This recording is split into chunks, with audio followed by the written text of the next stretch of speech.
Check game for stream house.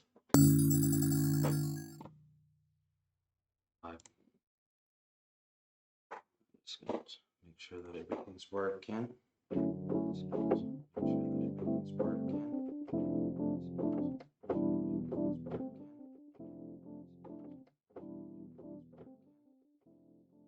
Yeah, looks good. Okay.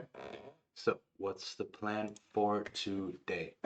I'm gonna be jamming out for a bit for like an hour or so. I'm gonna at around 8 o'clock my time, so that's in about an hour.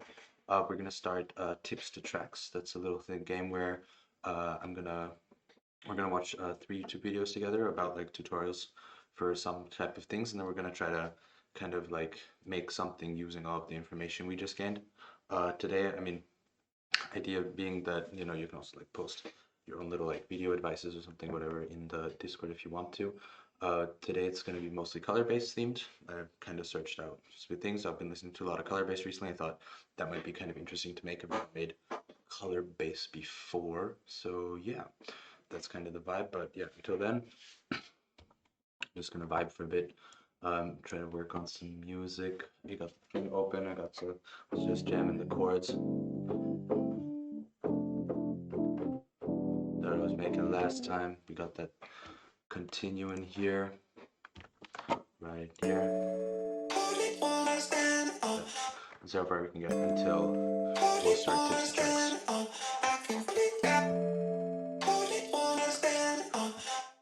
I've been listening to a lot of Lido recently, and especially the new Lido album. I thought that was pretty cool. And I was thinking this vocal sample really reminds me of something off of like Signal or maybe Askel's interlude on that album. And maybe we could like make it something like that. It's like lots of vocal harmonies, so we can maybe like duplicate the sound over, figure out what it's playing, do some vocal harmonies, and then maybe we got like a vibe going there with like some big woofs here. I think I cut some of this out last time, and some of this was good. I like on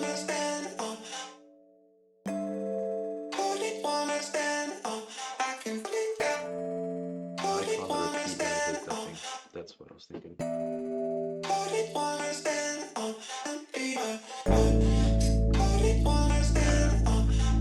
Because we got like 16 more sections, so I can really like dig into that, I think.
So we're gonna have to figure out what it's playing to begin with. Yeah. Dun, dun. Got like a piano.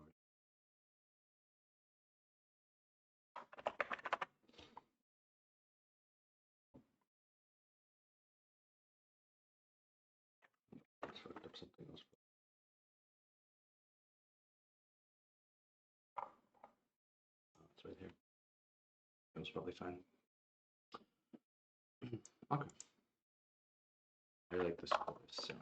I think it's just a nice sound. Go.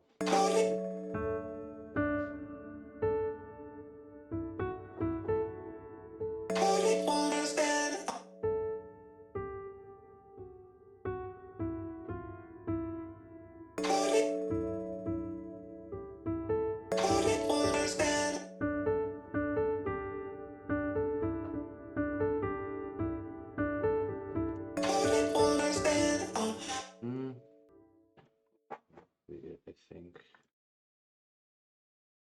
write that in.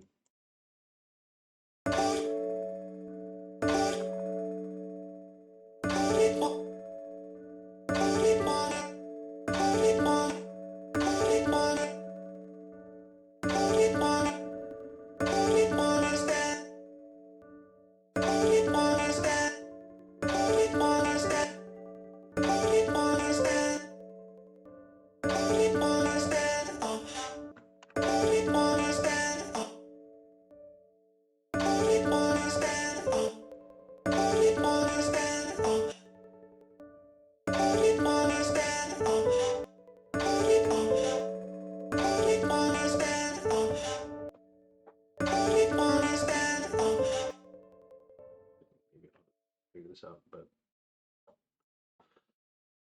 actually auto can 100% figure this out.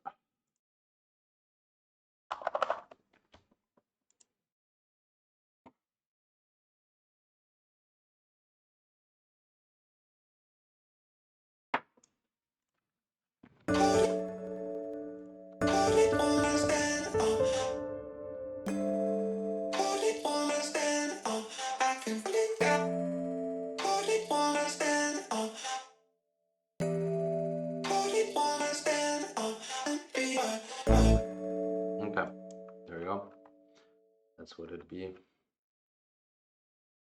Just make sure that we're hitting everything correctly. There might be an expert feature here actually, but I don't know about it. So it's saying it's going.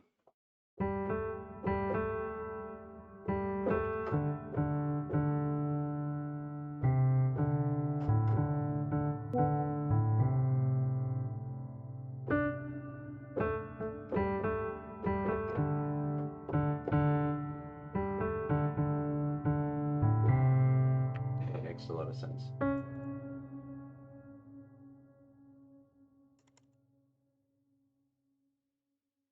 Yeah. Let's.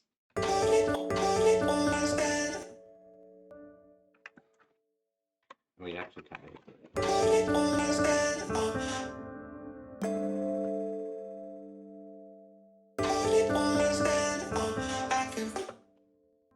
Where does it go with the ake urete?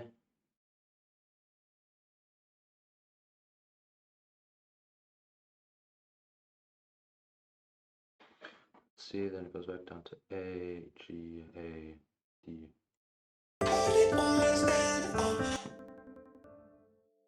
I obviously forgot immediately what I said.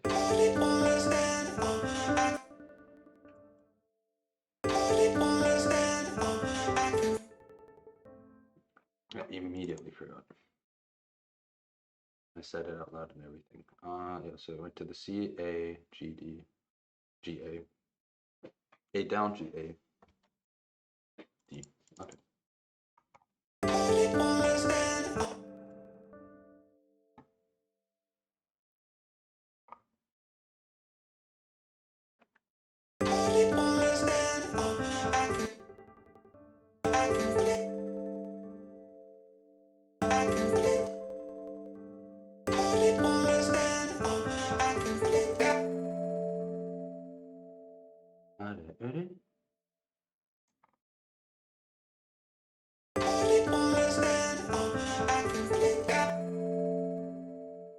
And that yeah comes down at D. Yeah, it comes down to D then. So interesting. like an octave jump here.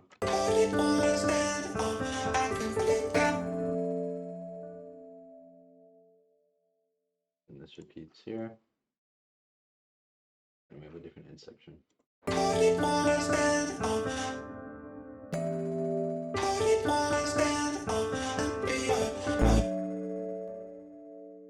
the last bit then goes. My ears are not as well trained as they could be. So I need to do stuff like this to figure notes out sometimes. At least to figure it out quickly. I'd get to it eventually, but it takes a while. A goes to the D. Yeah, that's the same pattern. Then it goes D, A, C, A. Okay, and then we just need to make sure we can clear them.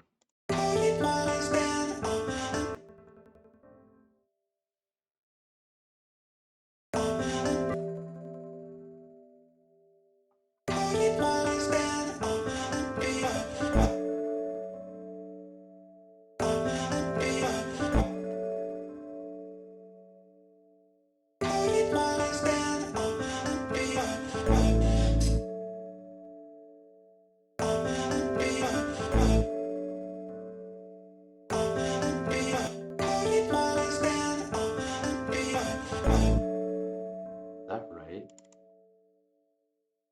Maybe. So that ends on.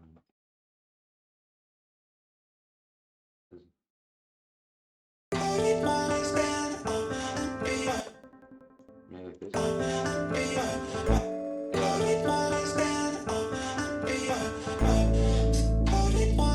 I choose to believe this is what it is. I think it just sounds good. There we go. Now we can figure out how to harmonize this a bit. So we established that we are in A minor rhythm mode.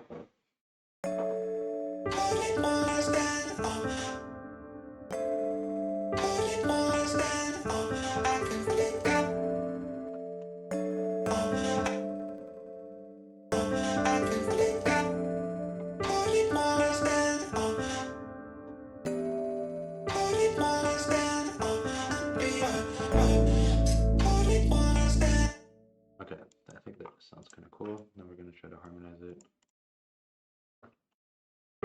So the chords that we were playing just in general here are as follows.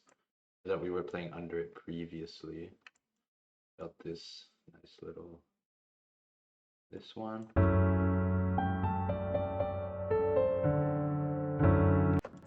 Then this one moves down like this. Oh. Just the first one's a bit off. Okay. This one has this movement.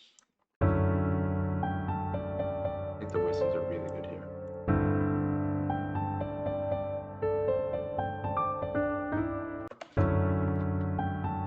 That doesn't make as much sense there.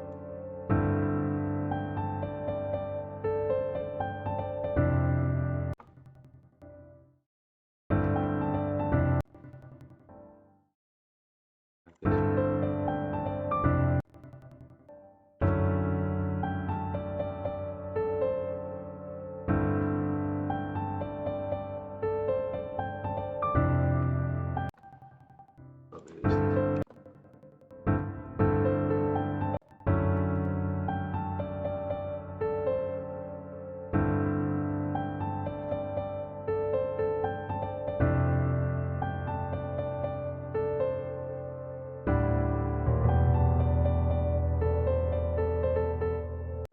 Okay, so if we assume this is the chords, that this is the melody, I think it might be a bit off, but we can fix it as we go along. And we want to harmonize this. The question is, do we want to harmonize it instead of the chords, or do we want to harmonize it with playing with the chords? And I think it'd be more interesting to harmonize it playing with the chords, so that we have like this overtone melody, and the chords just play anyways. Oops. See, sometimes I still have a chord shortcut sometimes baked in. So let's just go here. Where do we want to do with this? So we want chords that play over these chords. This chord here has a bit of a spicy meatball because it's a D major chord in the borrowed chord. But if we're borrowing this from, I assume we're borrowing A major, right? Then I guess for that, would A major have if we were in A major?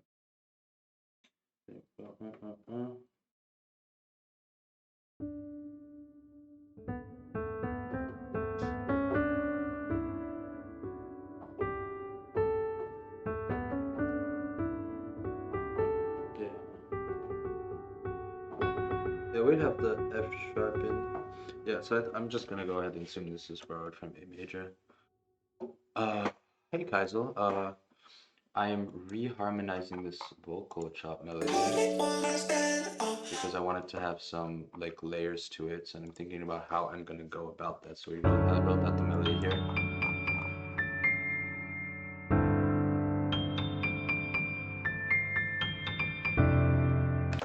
Now we're gonna think about how we want to harmonize it because I'm trying to emulate something off of like Lito's album, something like the Askell's interlude or something. I think that's like a nice sound. Yeah, so we're kind of going about that right now. Yeah, and then 8 o'clock we're gonna be doing some learning color-based stuff.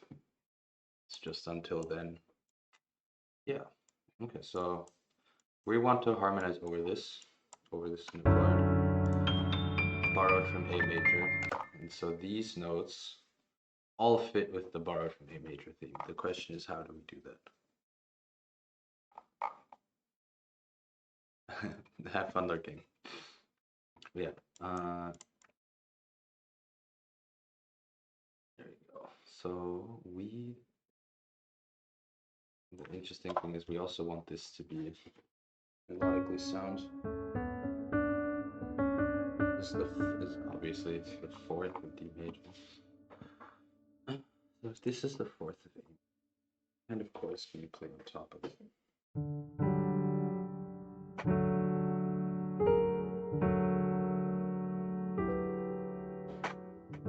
That also incorporate the notes. I'd say this screams like maybe this is just a G9.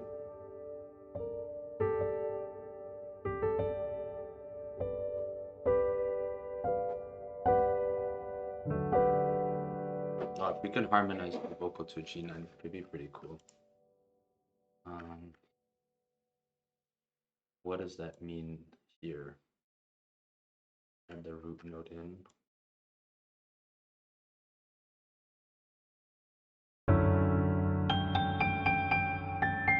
Because we want to keep the movement. It shouldn't like stay the same.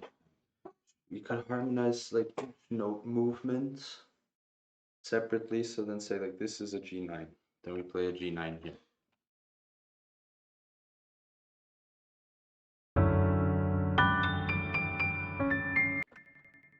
Then we can even remove this one because it's already up there.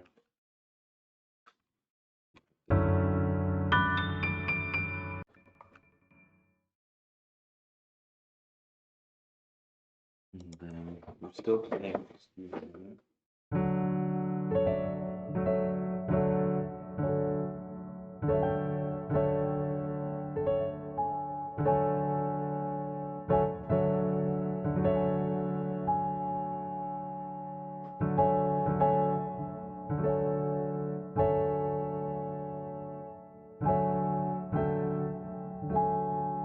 I'm realizing that G isn't even in A major, which makes sense. What if this became a G sharp then? Just out of curiosity here. In the leading tone. But we can fit the leading tone by having this be a 1 an A major.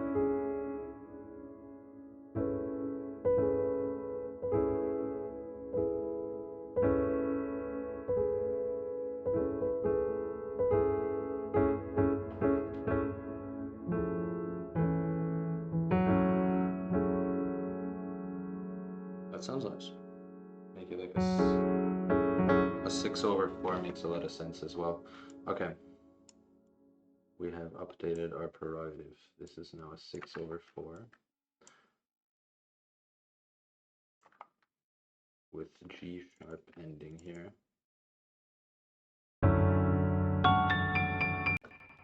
And we can move this up to an A. From the F sharps, a 6/1. Sure.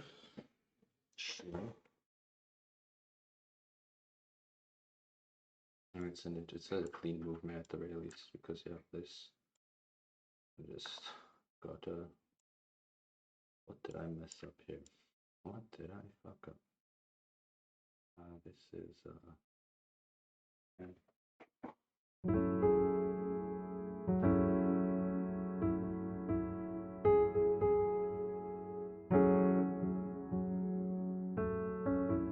I can just like that.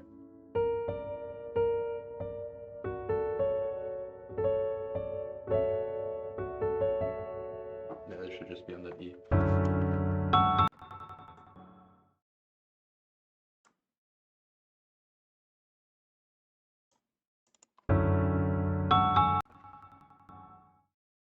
Then that's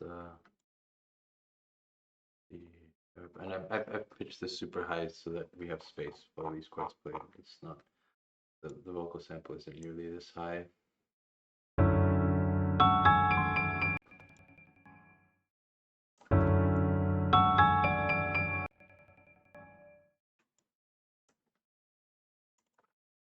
We can go back to it, D maybe. Rearm it.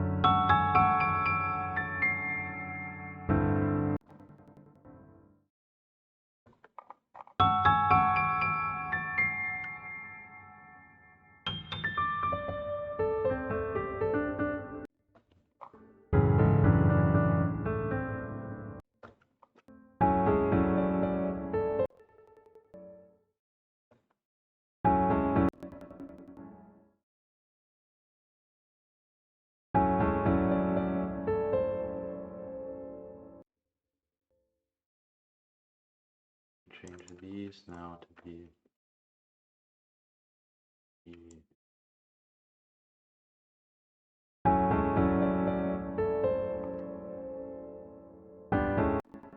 I don't like these at all. We're going to simplify this.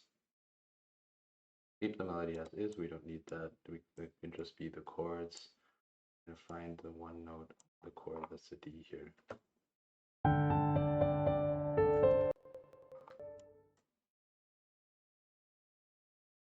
I don't think we need this like super hardcore.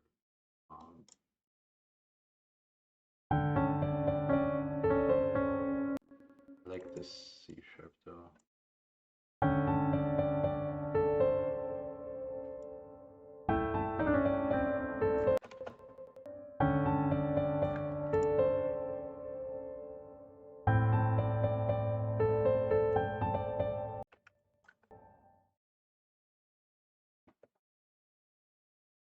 I think I need to be, I'm thinking like chord rhythm mix here. I don't really want to be on the same. I do like the idea of the 6 over it. We can kind of fuck around with this being a G, F sharp chord.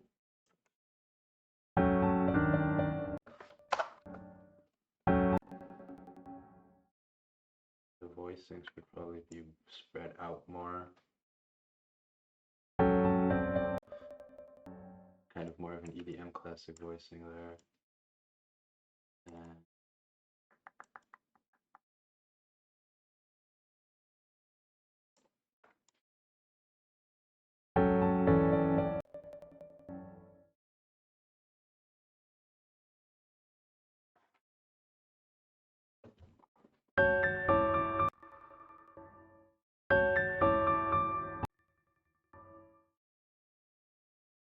the G isn't in this, so it's not easily accessible through this chord either, and that's where the hit is. Maybe we don't start on the 6. If we go something, what else works well? We can do the 1 also works. We can just play this over an A major.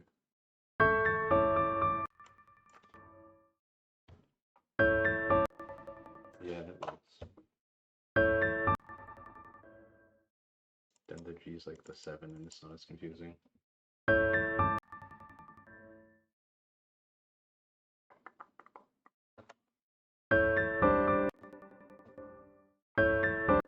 Okay.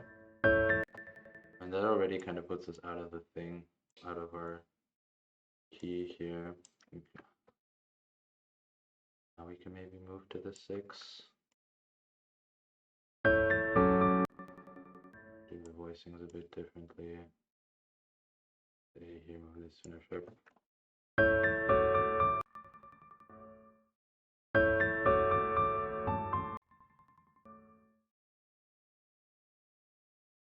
And 6 down to 2.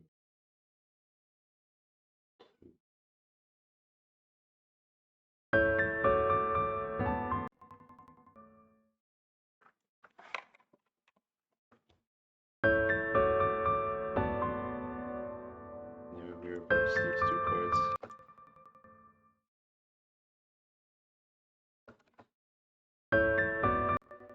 So that is a parallel 5th here. We should voice this differently.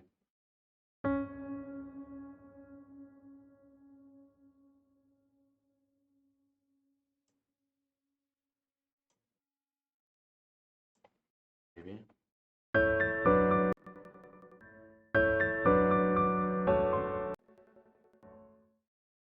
Wait, what is this?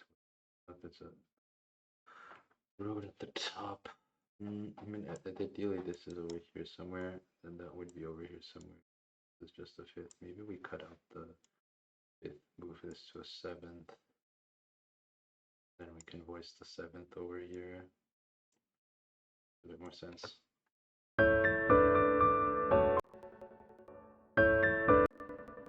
So I kind of like the raised element here. Maybe we don't look at these voicings too hard. I mean, I like this. Yeah, okay. And go back to the... No, go up to the E here.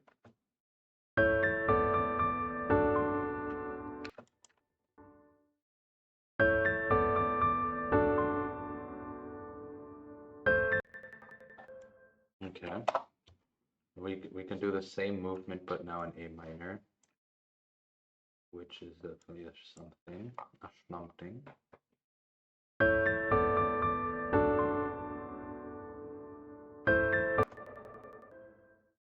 2 in A minor is the diminished chord. Maybe we do that as like the 4th and we fake it out a bit. Then we can do, we fake it out by having a B in the root. No, then it has to be, then it's not a, then we have to do maybe this, so 6 to 7, an unraised 7 chord. That seems okay. Like this.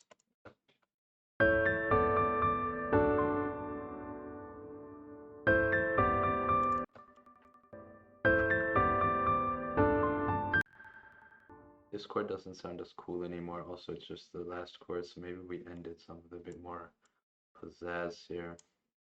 This would be the same thing, right?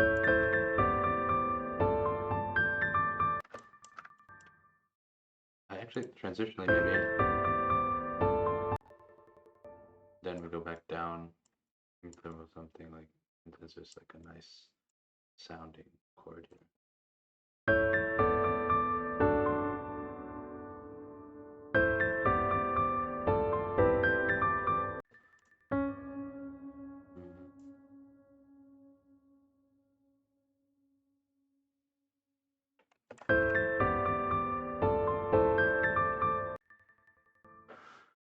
This is just the one, which is probably fine.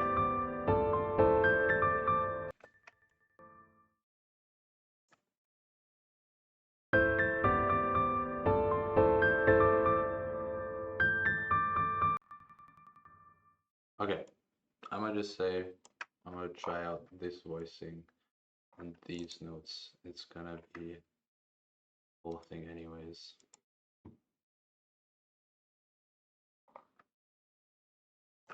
And then if we really don't like something, we can figure that out in post. Just put this here just so I have a visual.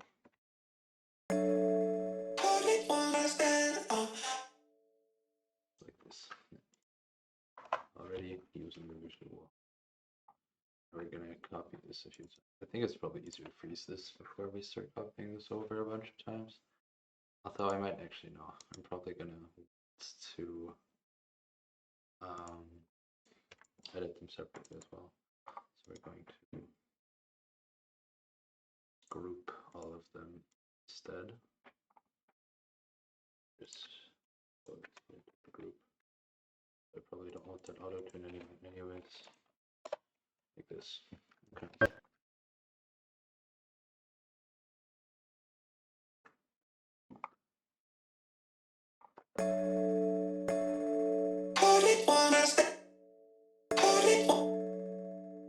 That means we want to be playing.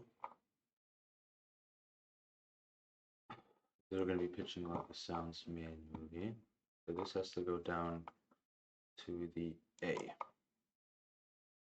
And A, ideally 2 octaves below. So 22 pitches down for this first hit. This one.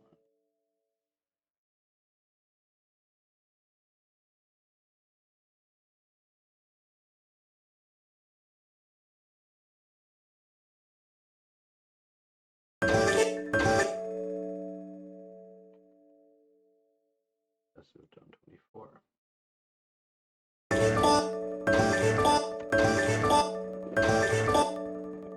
Okay, that's kind of a vibe. Let's see how that goes. Now I'm more interested in doing the rest. Da, da, da, da. To go from D to B, that is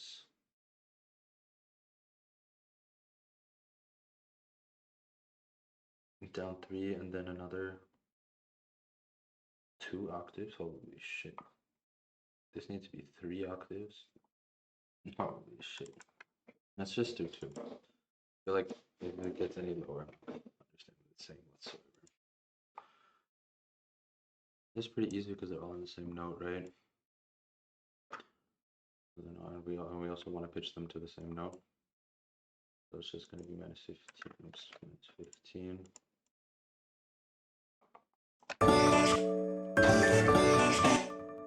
Nope, 15 is not right. It's 2 octaves.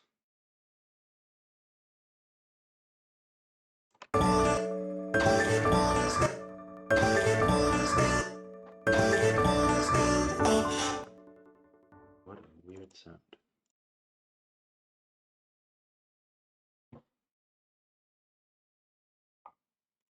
I want to pitch this out. Oh, no, so I just want to try it out.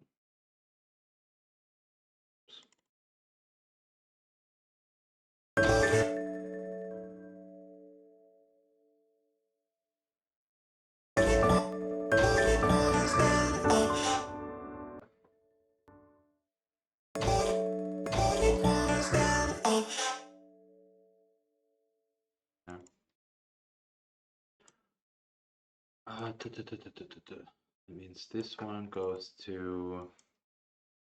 Let's see, this one has to go to. So I've got the map. This goes down. Actually, this only goes down 2 octaves. Wow. That is, we mapped it out correctly.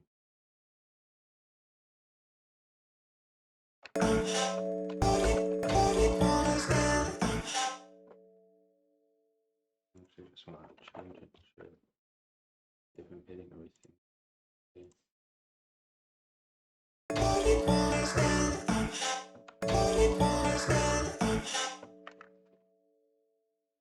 This one we established is the C. C down to A. That's the 2 octaves plus 3.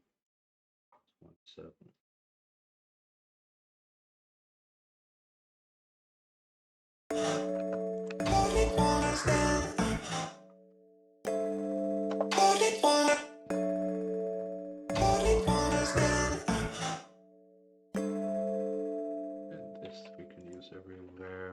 starts the same. We're going to do these little sections.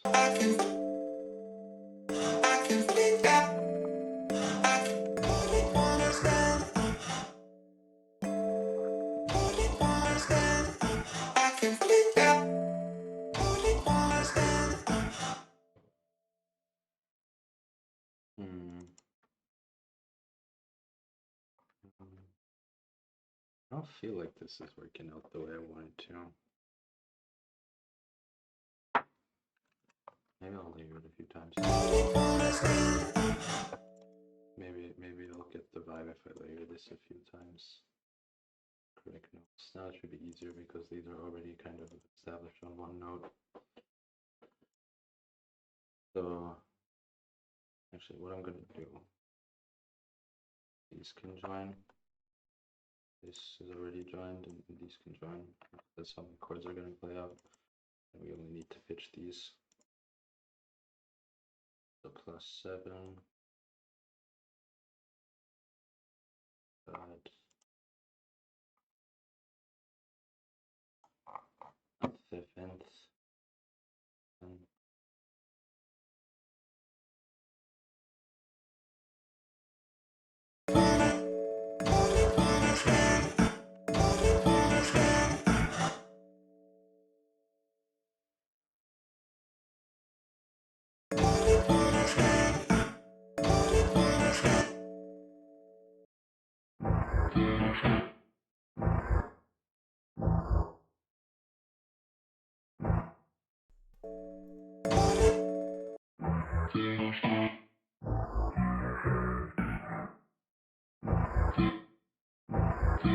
Okay, I see now that that's not functional because it rewarps this and I don't really want that. So then this needs to go up 7, 27. This one will also go up 7, 20.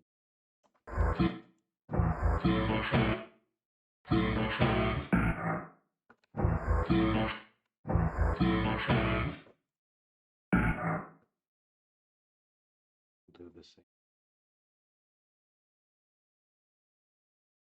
This needs to go up. Oh wow, a very modest 4.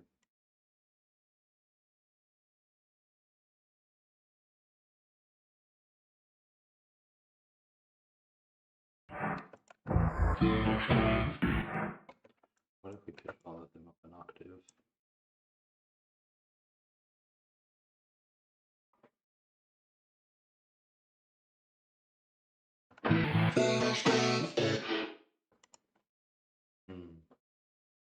Something's off here.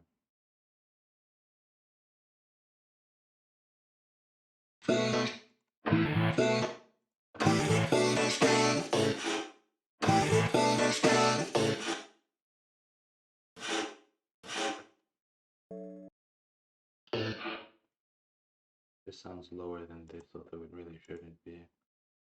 I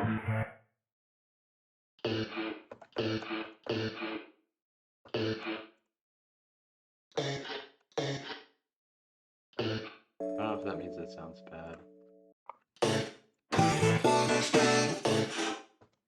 But you know what? I'm gonna roll. I'm gonna keep rolling with this. This is fine. Then I got the this one's up.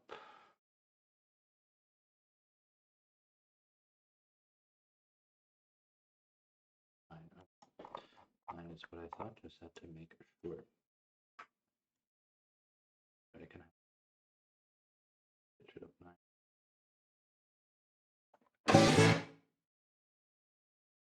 This one needs to be pitched up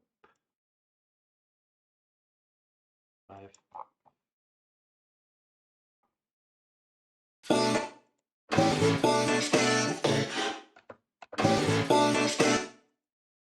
Interesting. Is that really playing? Yeah, that's playing understandable.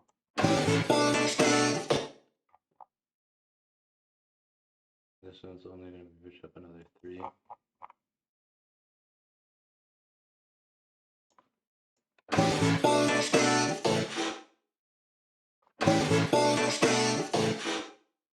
Okay. Okay. That's actually kind of something.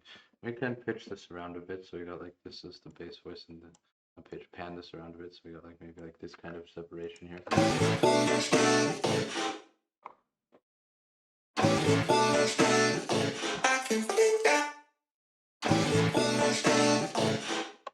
Why do we only do this just because I don't want to think too much.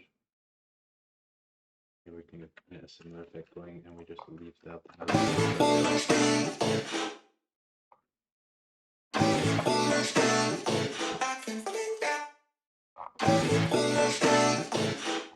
Okay, now we need the context of this sound.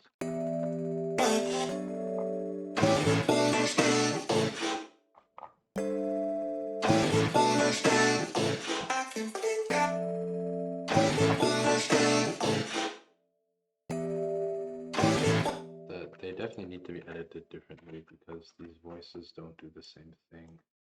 This top voice can actually leave this grouping. This is just the voicing for the chorus part. I'm gonna give it a supermassive. I want it to be really airy.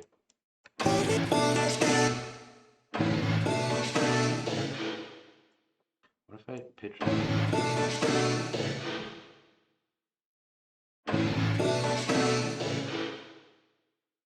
just for science?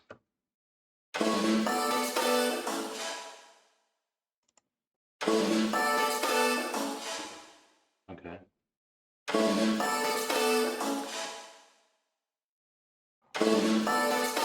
I realize now that at the very least these also have to be, yeah, this one has to be done correctly as well. It's not too complicated, it's only the middle voicing that's different. Actually, this even plays. The top voicing here is up, down, 1. Then here we got the middle voicing down 2.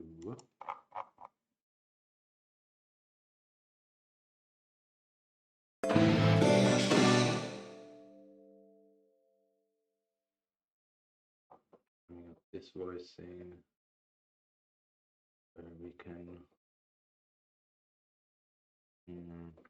pitch the middle one down 1.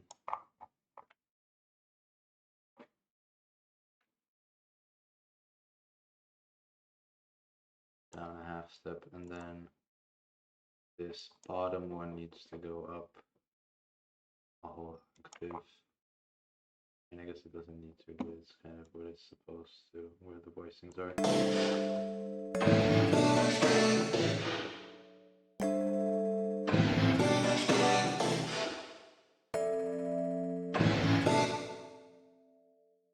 Let's move this over here again.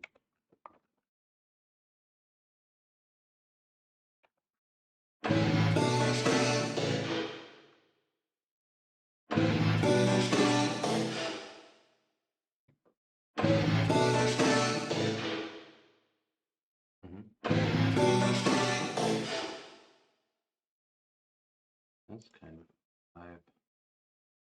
Boom. Okay, add some widening effects. Do some compression. I'll do supermassive blade. PTA.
voice occupied.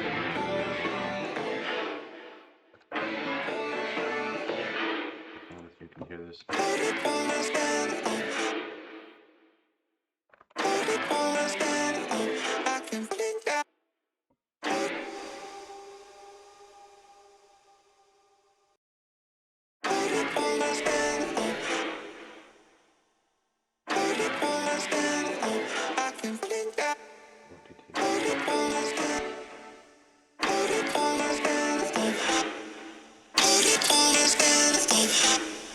Yeah.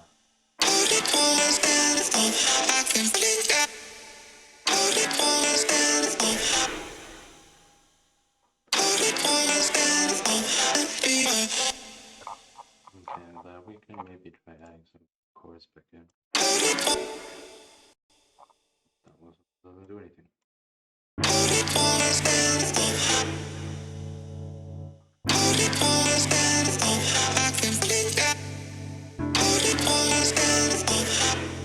It needs to be decently quieter.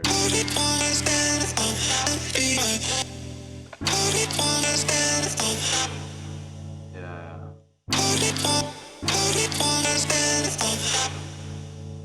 That's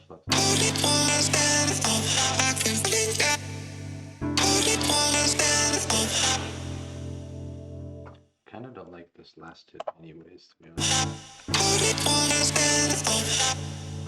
Yeah.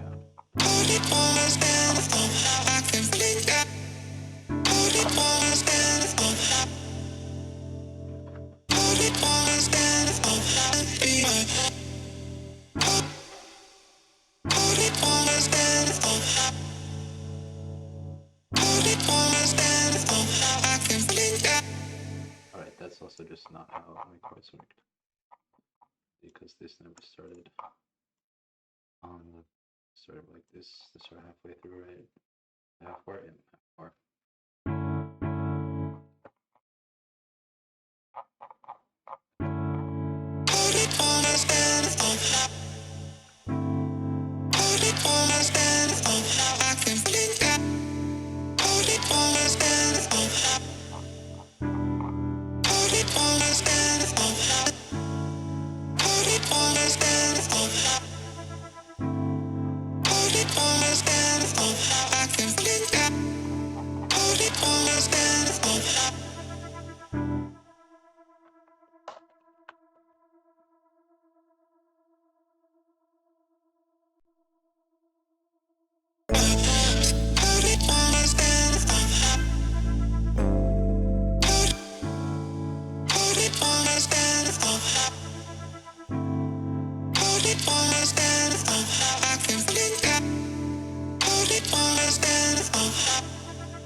I actually like that a lot, but what I want to do is I want to sidechain this with a vocal.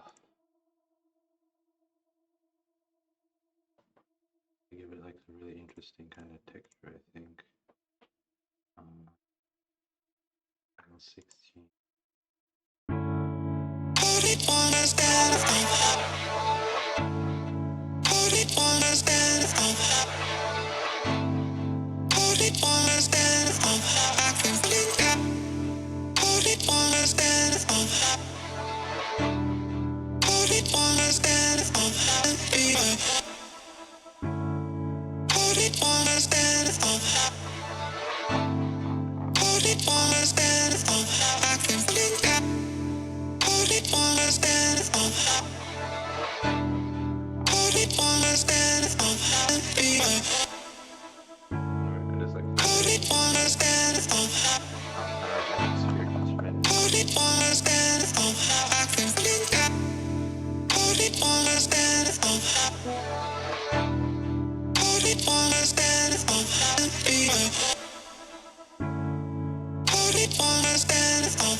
Fuck the last one up, but whatever.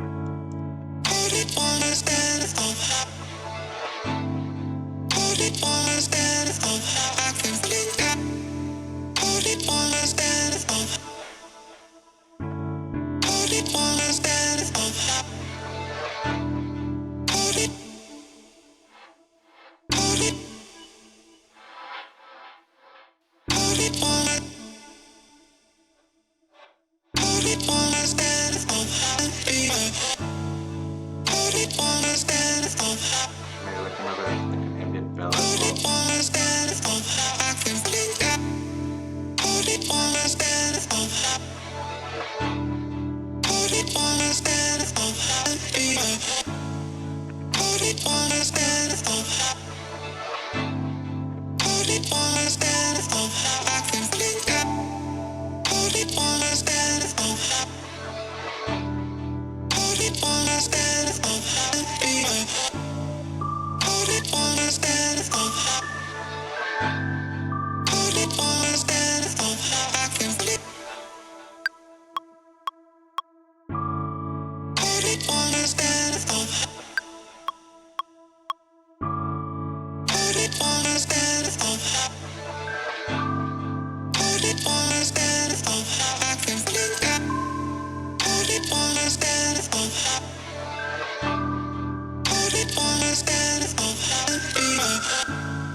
Kind of, I'll fix the notes.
drums that we made last time.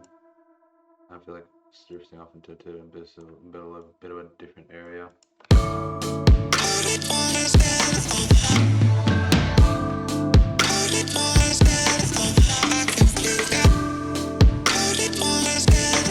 is a different section. I might work with these more standard drums, but I would just generally say that this section is quite different. Kind of like.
To start with the challenge, we need to find the sound. Just needs to say Nope. I be ballin', hope. I be ballin'. Look into my eyes before I end your life. I must murder. Nope. Nope. This was probably the closest. I be ballin', hope. I really just want some guys saying, "Hey, I'm not picky here."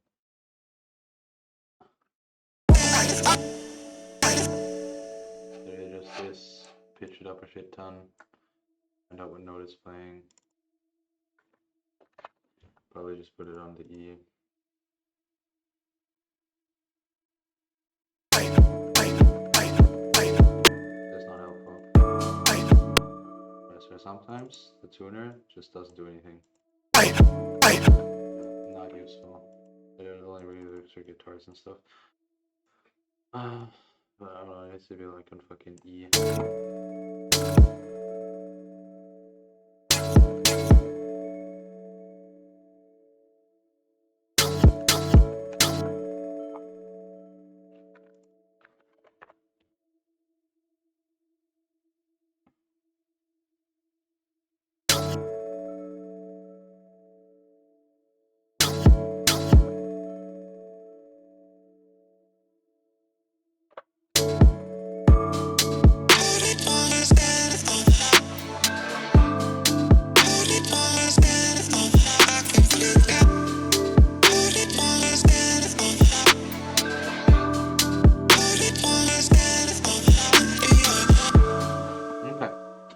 Then I think it's time for us to move on.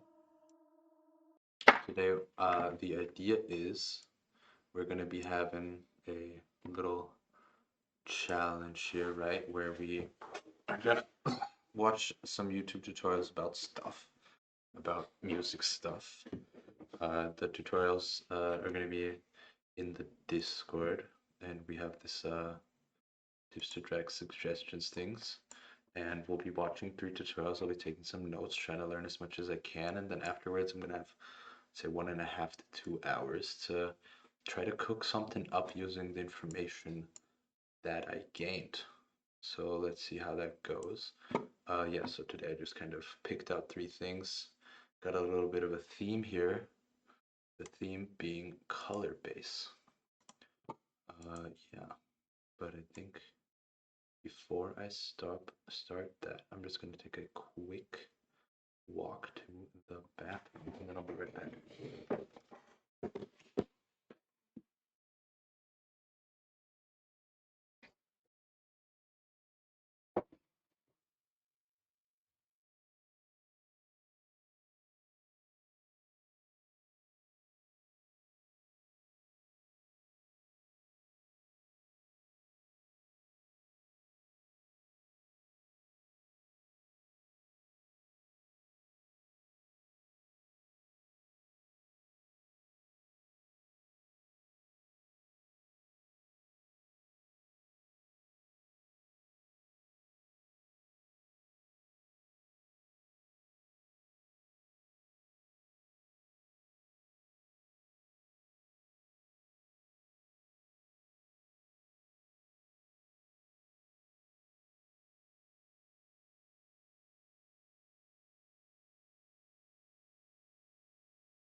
Then let's get started.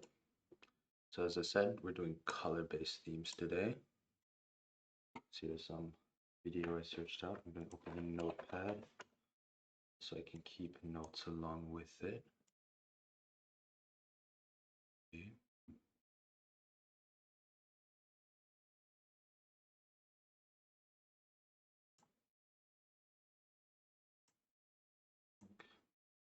There you go.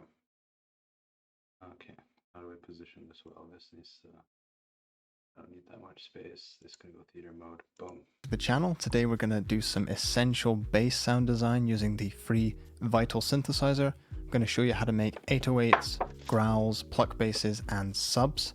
So all of those sort of fundamental bass sounds that are essential in modern production. If you don't yet have Vital, download it using the link in the description. It's completely free, and then you can follow along with every step of this tutorial. So let's jump right into it. I'll start with the most simple sound and gradually get more complex through the tutorial, but there are chapter markers at the bottom of the video. If you already know how to do something, simply skip ahead. The first sound we're going to look at is a basic sub. This can be used to reinforce your track or reinforce kick drums, and it's fairly simple to make. So on Vital, the first thing we do is just initialize the preset here, initialize preset, and we're going to select a basic shape, which is just here, and we're going to keep it on this sine wave here. I have a keyboard in front of me, so if I just play a note, it sounds like this, and I can choose to play lower on the keyboard. Make sure you're wearing headphones so you can hear this, or I can pitch down the synth from inside Vital. So if I hold the shift key and scroll here, it pitches it down by an octave, and then another one. So either you can play lower on your keyboard, or you can just pitch the synth down. I prefer doing it this way. Now it sounds like this.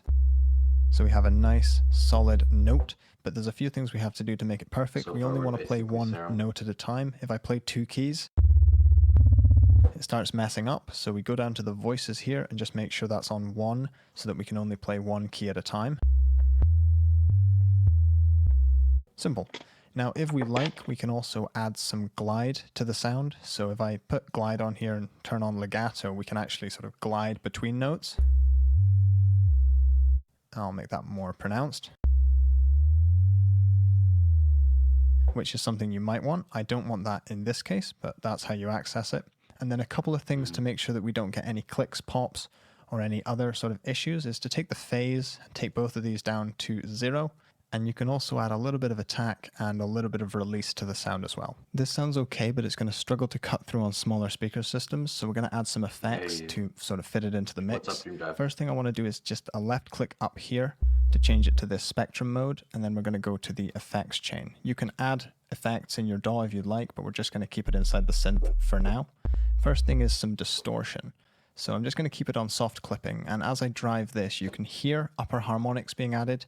You can also see them on the analyzer here.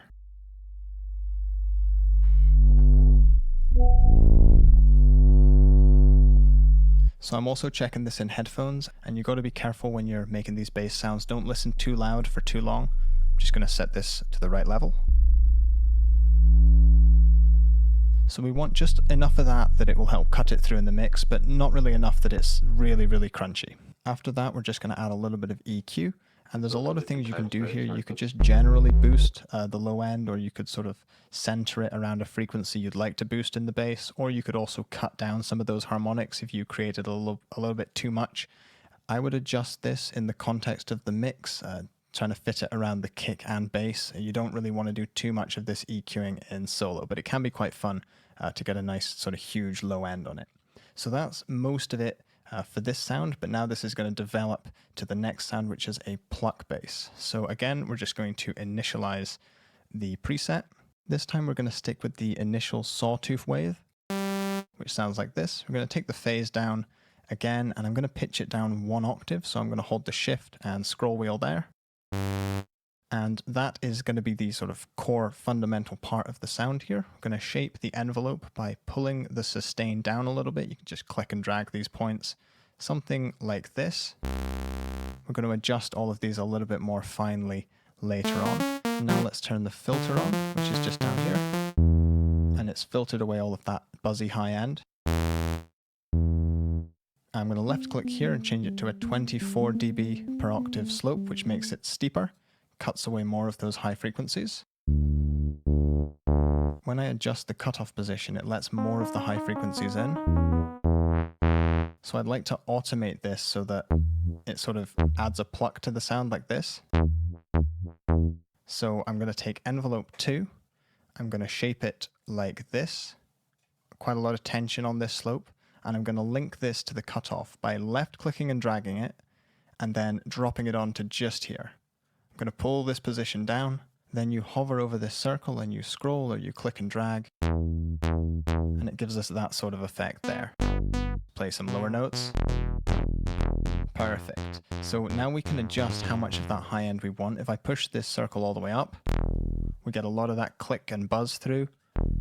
If I pull it down, we get a more sort of deep bass sound without all of that top end. So I like it somewhere in the middle. It's quite versatile. One way to dramatically change the tone right away is to just grab the resonance and push it up a little bit. Listen to how this sounds, which is just perfect for some genres. I'm going to keep it down like this. And now this is where you can go into your envelope and start sort of adjusting this quite a lot.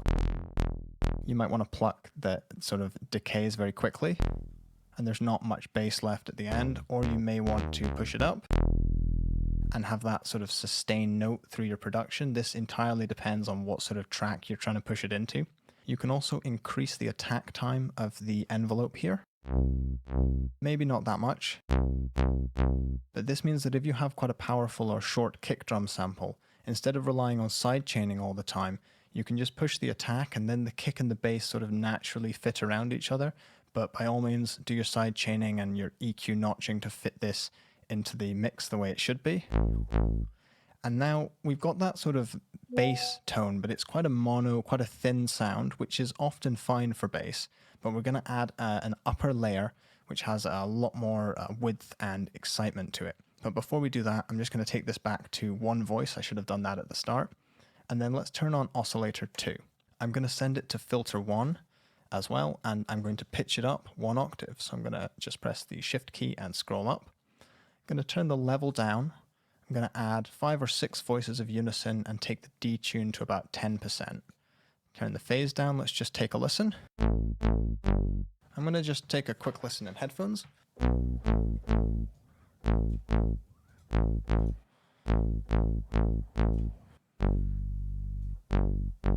I'll put the level quite far down. I don't want this to overtake the sound like this. I just want it to be very subtle, just a bit of extra width. Now let's go over to the effects tab, and we're going to add a couple of different things here. First is going to be some reverb. I'm just going to cut the low end out of the reverb.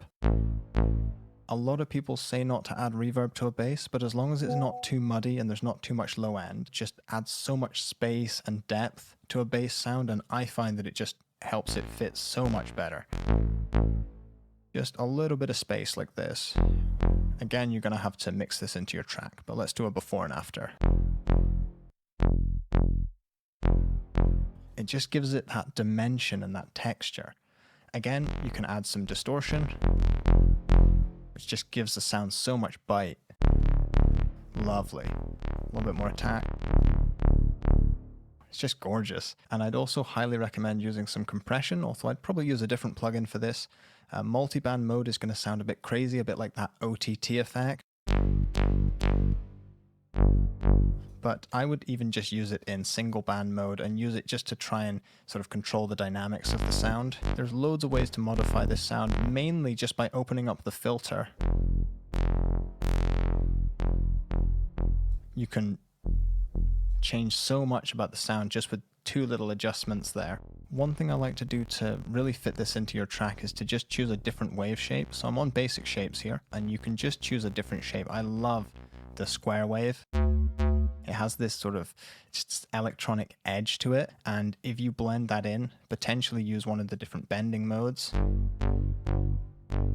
you can just get like just a really, really nice texture and tone out of it that's going to be a little bit more exciting than that standard sawtooth wave. For the 808, I'm going to move a little bit more quickly. You've probably got the hang of the basics here, so I'm going to take it down to one voice, and I'm going to take the phase all the way down to 0. I'm going to go to basic shapes. I'm going to pitch this down an octave or 2, and we've got this sound. We're going to shape this, and 808s can be shaped a variety of ways. So for now, you could go like this if you want the 808 to decay away, or you could put it up here. For now, I'm going to go to the sustain, and I'm just going to take it to here. I want to have a good amount of sustain on this 808, but I'll show you some different variations in a moment. So this is what it sounds like. But really, it just sounds a lot like that sine wave with a bit of a decay. Now, the thump is what really makes an 808 special. There's this pitch glide at the start. So what I'm going to do is select envelope 2. I'm just going to drag the sustain until we get this very sort of steep triangular shape that just goes to the top and then straight back down to the bottom. And we're going to use this to adjust the pitch of the whole synth so that the pitch is going to sort of glide down very quickly to the note that we play. So if I go to the matrix, which seems scary to a lot of people, but I'm going to keep this really simple. Left click here on the source and select envelope 2. This is the envelope we've just set up. Destination, left click, global, and then voice transpose. Now what you're going to hear is no change initially, but as I push this amount up, you're going to hear it get this sort of thump and then this very sort of pitchy effect going on.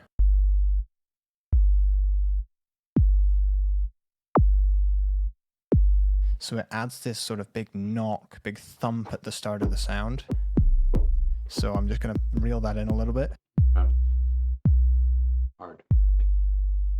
And you notice how I'm swapping between sort of headphones and monitors here. It's good to reference on different systems when you're doing the bass, just so you know that you're getting it just right. Now let's go back to that voice tab, and here you can really change the shape of the 808. If I take the sustain here and drag it all the way down, we can have an 808 that's a little bit more like a kick, or we can have one that decays sort of gradually like this, or we can have sort of a more modern sounding one that keeps a lot of the sustain. 808 wouldn't be an 808 without some sort of gliding and legato movement here. So if I turn on legato and glide, we can glide between the notes.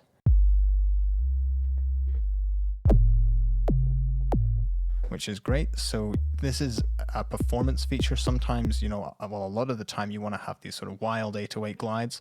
Other times you just want one note at a time. If we go to the effects now, we're going to add more distortion, which has been a common theme with all of these basses. So I'm just going to push the drive up. There's no right or wrong here. You just push it as much as you like. I really like using third-party plugins and stock plugins in my DAW to get the right kind of distortion and saturation. I would actually recommend another tutorial, which I'll link here, where you can take a copy of the bass signal, add a load of distortion to it, and then sort of blend it back in with the original one. It's called parallel processing. It gives you just a lot more control, but this again will help the 808 kick through on smaller speakers, headphones, anything that doesn't have that extreme extended low end response. I'll also link another video which explains the difference between different types of saturation, whether that's tube, tape.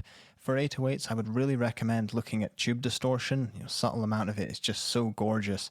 Usually works great in the mix. And really, like I said, there's no right or wrong. You can go crazy and push it all the way, or you can have it quite subtle. But this is the sort of basic, sort of bare bones of an 808. And from here, you can just fit it into your track however you need to. And now onto one of my favorite bass sounds, the growl bass. Again, I've just initialized the preset. And what I'm going to do is select, this time not a basic shape, there's one I really like called quad saw. Let's go ahead and pitch that down 1 octave, so shift and scroll, transpose -12, and I'm going to select a different spectral morph mode, which is smear, and then I'm going to take it all the way to the side. So this changes the sound quite dramatically. So I just want a little bit of that going on. And then I'm going to also select oscillator 2, and this time leave the pitch where it is, but I'm going to have many more voices. Let's just start with, say, 10 voices and about maybe 8 to 10% detuning, and turn the level down. I'm going to go straight to the effects chain and use a filter to roll off the extreme top end. So I'm going to take the resonance down and just do this. It just takes away that really fizzy high end. Let's go back to the voice tab. I'm also going to turn on smear for the spectral morph on oscillator 2, and this will make a lot more sense later as I start modulating these. I'm just going to turn oscillator 2 off, and I'm going to turn the filter on. This is going to adjust the sound of oscillator 1. Again, I'm just going to roll off some of that extreme top end, because I want this to be mostly providing the bass. And then I'm going to turn oscillator 2 on, turn filter 2 on and do this. And this changes it to a high pass filter. I'm just trying to roll off the low end from oscillator 2. I just want it to be providing the top end width. Just like this. So now when they cross over, which sounds quite good, I want a little bit more bass, a little less at the top end.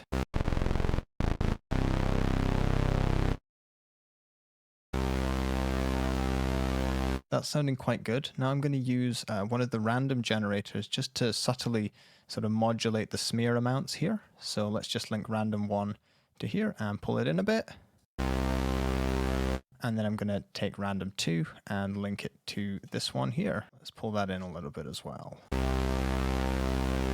So now the wavetables are being sort of warped and morphed, which just adds a lot more movement and dimension to the sound. And then we're going to go to the effects, and we're going to add some chorus to gel everything together and make it really super wide.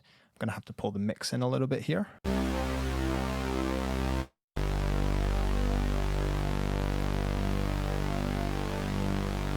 And I'm also going to add a little bit of reverb on the end. Again, cutting out a little bit of the low frequencies here and just adjusting the mix to taste.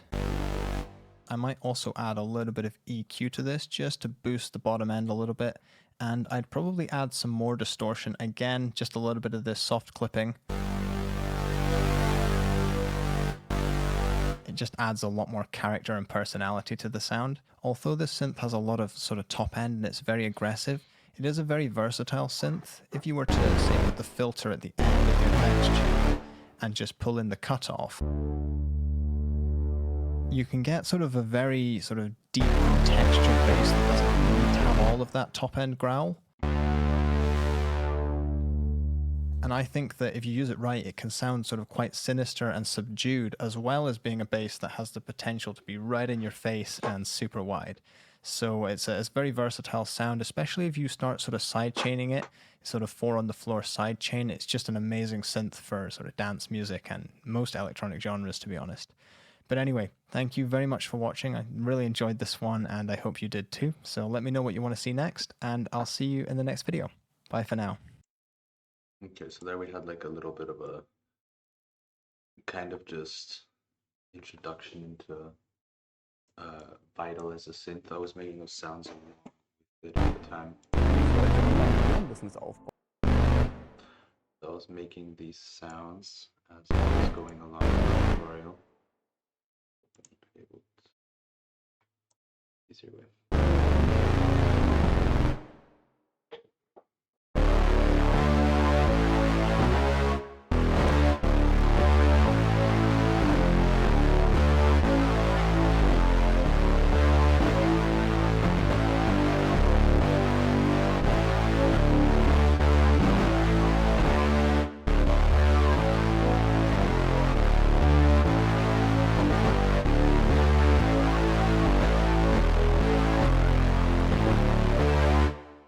vibe. I like the sound. Cool. I mean, yeah, I've never used Vital, so just kind of like figuring out the whole interface was pretty good. I'm pretty sure I mean, it's basically Zero, but I actually think the UI looks a bit cleaner. Maybe it's just like, or at least a bit more modern. Yeah, I mean, I'd have probably don't know where to do everything that I might know it's Zero, but yeah. Yeah, some interesting bass growls. That's part one. That was more the figuring out Serum, figuring out Vital. So now we're gonna move on to color-based specifics, because that's kind of the goal today. Yeah, and instead of taking notes, I just decided to do it. Yeah. I will cover the very basics of making a pad in the first couple of minutes or so, and then I'm going to show how we can improve that sound. There are 4 key steps when making pads: waveform selection and layering, increasing. This one has like actual like theoretical information. It is interesting. I feel like you know, but I never I don't know now. The attack and release time of the amplitude envelope, adding reverb and delay, and adding motion. So let's get started by selecting our waveform. There are a number of wavetables to choose from, and in this tutorial I'm just going to pick the basic shapes wavetable. Feel free to experiment and find a sound that you like. I'm going to start with the sawtooth waveform. Next, let's adjust the amplitude envelope by increasing the attack and release times of envelope 1.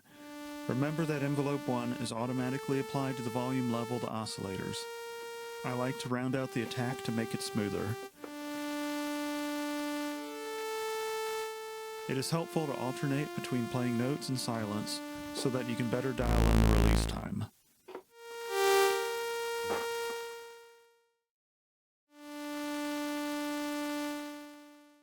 You'll likely want to add a filter to take off some of the harshness of the upper end.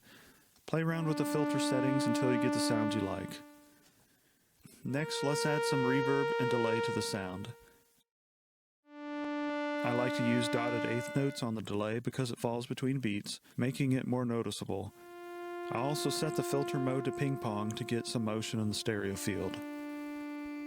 When dialing in the delay settings, sometimes I like to temporarily remove the amplitude envelope's attack so that I can hear it better. Then I can put the longer attack back in and fine-tune the results.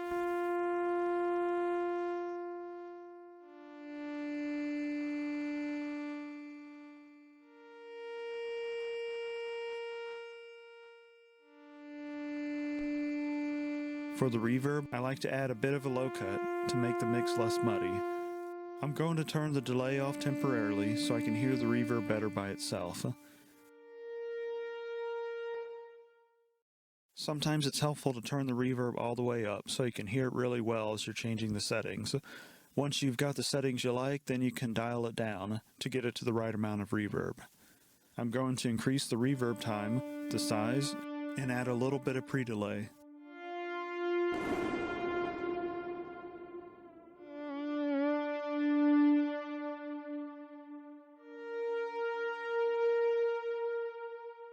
Let's hear it with both the reverb and delay. That's the basics of how to make a pad sound. From here on out, we'll be improving our sound. There are many ways to do this, and it depends on what you're looking for. A lot of it boils down to adjusting your oscillator sounds and by adding motion. I'm going to add a second oscillator to add some more high end to my sound. Before I forget, I'm going to turn on the filter for oscillator 2. Then I'm going to select the basic shapes wavetable and select the sine wave. Feel free to experiment with different wavetables. Now let's transpose the pitch up an octave, which is 12 semitones. Octaves always fit nicely within your sound. Let's turn off oscillator 1 temporarily to isolate oscillator 2 while we adjust it. Let's add some motion to oscillator 2's volume. I'm moving the volume knob back and forth a few times to simulate what it could sound like with an LFO.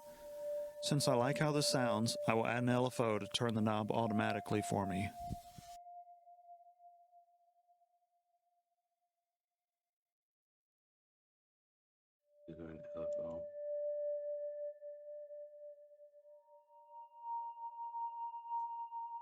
I'm going to temporarily turn off the reverb and delay so I can hear the effect better by itself. It's a lot easier to hear it this way. I want the effect to be subtle, but if I'm not hearing it and turn off the reverb and delay and I still can't hear it, then it isn't adding anything to the sound and I've probably done something wrong. It's true that all that matters is the final sound, but I found this to be a useful troubleshooting technique. I'm going to slow down the LFO rate and make sure the mode is set to sync. The mode setting is a personal preference. If you want the LFO to restart when the note plays, set it to trigger. I like to set it to sync so that it won't restart when a new note is played. For this type of sound, I think it makes it sound smoother and less blocky. Let's bring oscillator 1 back in to hear where we're at.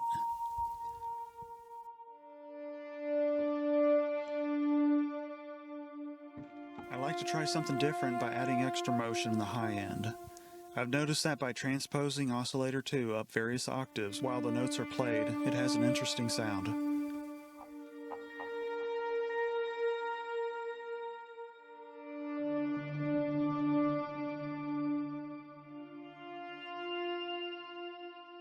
Let's set up an LFO to do this automatically. This is a little tricky since we need to map the pitch shift to jump by octaves only. I'm going to create a custom stepped LFO using LFO2 slot. I'm going to turn on editing and set the number of grid lines in the y-axis to 8. This is going to make it easier. I'm also going to set the editing mode to step. Through experimentation, I found out that 2 y-axis grid lines correspond to an octave using these settings. I then set the octave somewhat at random to see what it sounds like.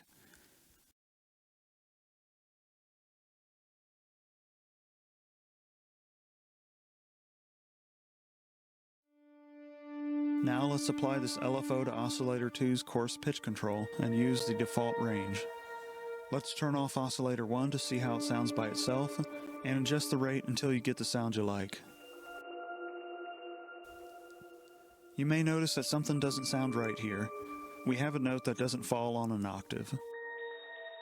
I'm not seeing the problem yet, but I'll come back to this.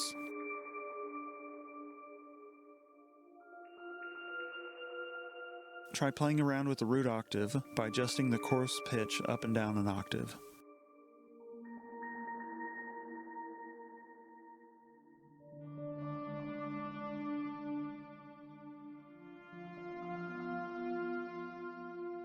Let's change the MIDI source to my 8-bar sequence to see how it sounds.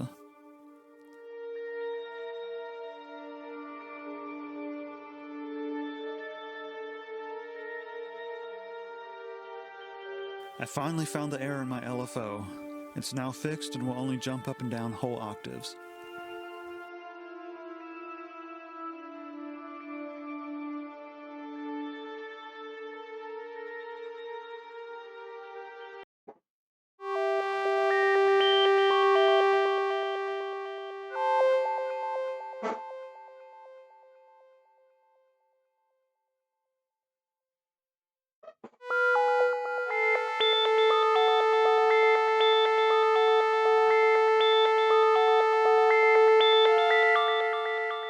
Sounded recently off.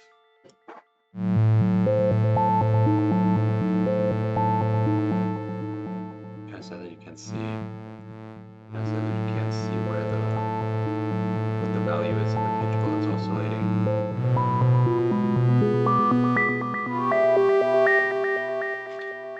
An interesting sound though. Fix it later maybe. Now let's play around with adding some effects. You can play around with these to get the sound you want, but I'll start with distortion. I'll place it before the reverb and delay and then crank up the settings to hear the effect clearly. Then I can dial it back to a setting I like. I'm going to add LFO3 to the distortion mix knob to add more motion to the sound.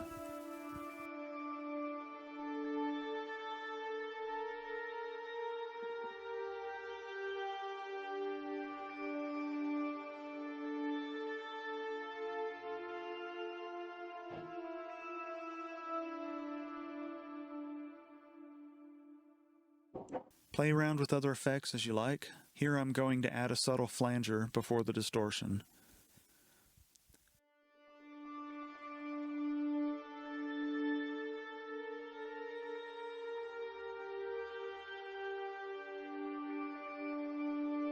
Oscillator 2 now seems a little loud, so I'm going to turn it down.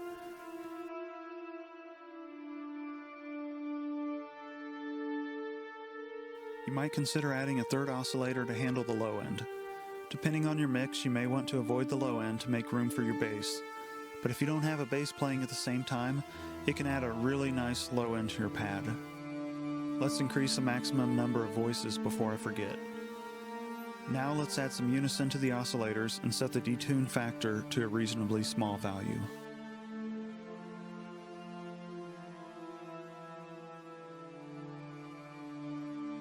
Thanks, Danny. Let's add some random wobble to the high oscillator's detune factor Turned it up to a make bit. the sound a little more interesting.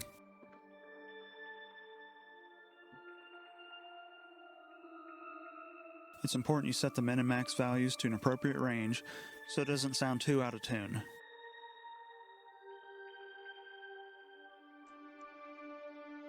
Feel free to play around with the waveforms and levels to get the sound you like.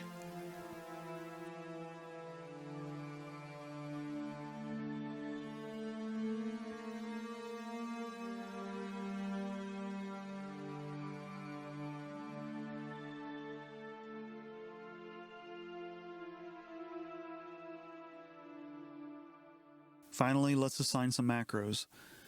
This will be useful to help us better fit the sound into our music. The settings you use when it's played by itself may be very different than the settings you'll need to make it fit better into your song. I'm going to assign 3 macros, one for attack time, one for release time, and one for the reverb and delay. Let's assign each one, set the min and max ranges, and test each one out. Let's reduce the maximum value of the attack time. Same with the release time.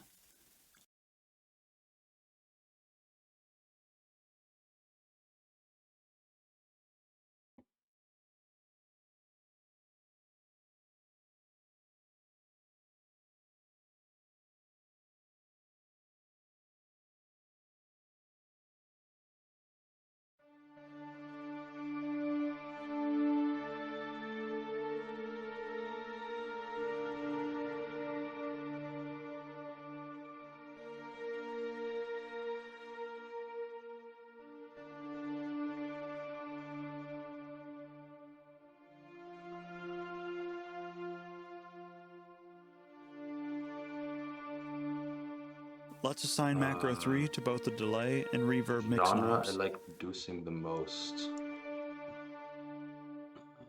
I think I usually like kind of vibe pass out, kind of producing like ambient house a lot of the time, where it's just like you can do anything and it sounds good, and that kind Let's of makes test it each nice. one. It sounds very Just get different some with nice all the chords knobs and turned then down go. to 0. You probably should set the minimum values better so that it always sounds good, even when Yeah. set to the minimum.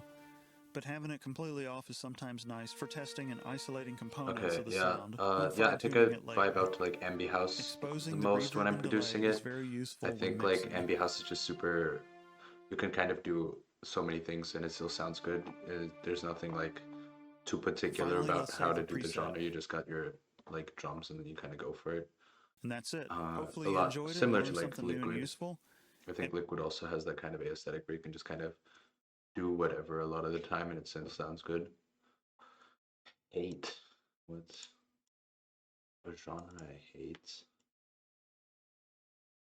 I mean, I don't hate anything in particular, but there's definitely stuff I'm just not particularly good at.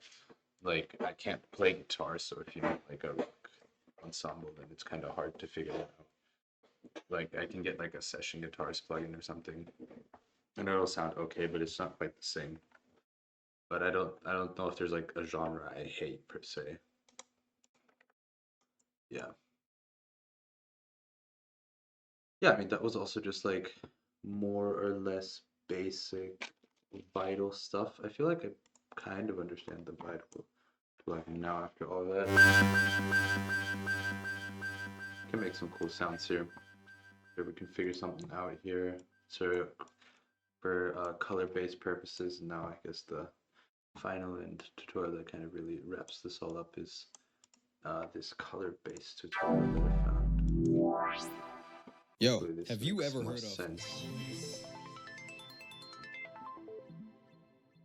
This is definitively the best genre of all time, and it's on the rise within the dubstep community. Yeah, Or at least I've it been was. getting I don't know if I recommended a missed the lot mark of there or not, color-based but stuff still, on I YouTube. like it. That's why Color I'm bass so is kind of interested in what it. I would think I think it melodic sounds dubstep cool. was if I didn't know what melodic dubstep was.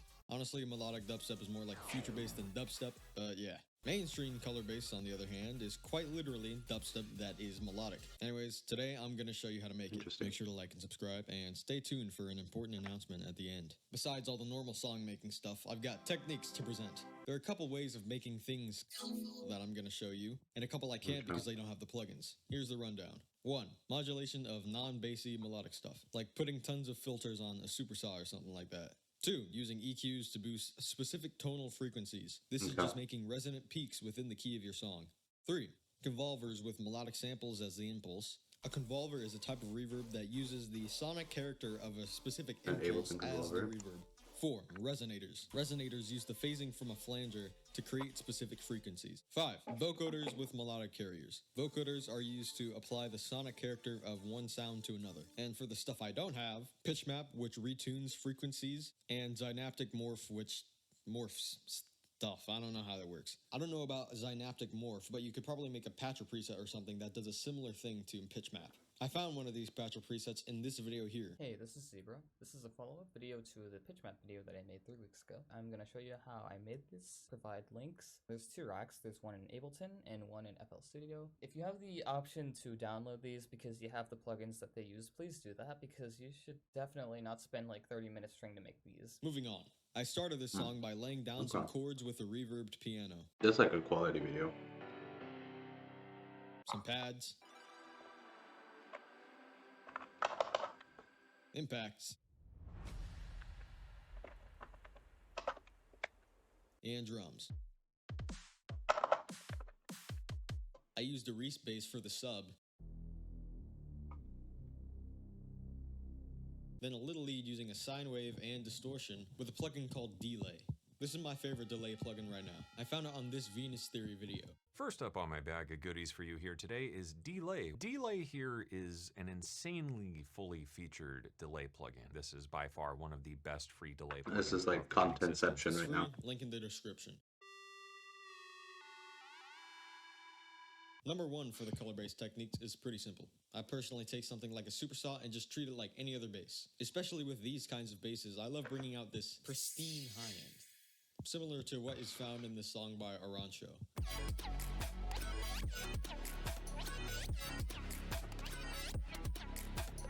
Of course I have some vowely movement, but most of that high-end work is being done by this high pass. Here's what it sounds like by itself. And I put reverb and a low pass on it. This filters out towards the end of the intro. Number 2 is also quite simple. This works with literally any sound if you can't use the other options, so it's a great choice. I start by blocking out a chord, let's say G major, then I go to my perfect little EQ2 and begin putting in resonant peaks at each note of the chord. After that, just keep adjusting until you get the right sound. I added another EQ an octave lower, and I use this technique on a layer in the beginning of the song. And here's the finished intro.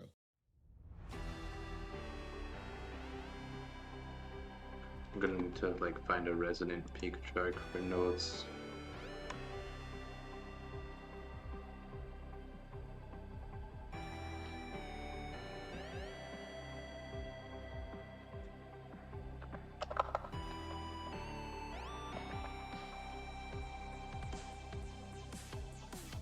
Next up, number 3, convolvers. I'm using Fruity Convolver here. I personally have a bunch of impulses that I pre-made, so I used those throughout this song. We're in the build-up now, so that's a great time to put a convolver on some drums. Effects.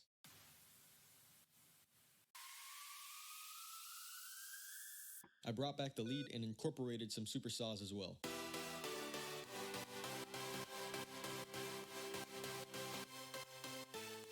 Bass fills.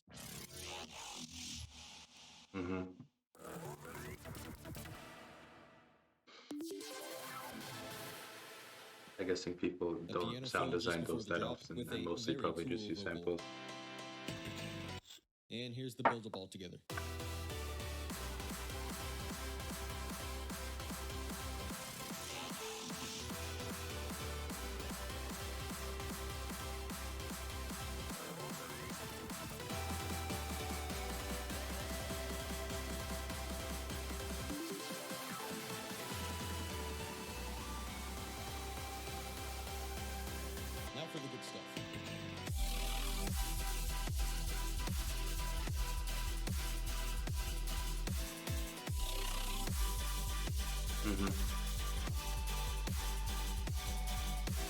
The drums are heavy, just as all dubstep drums should be. The hats are very hatful. And there are cymbals present.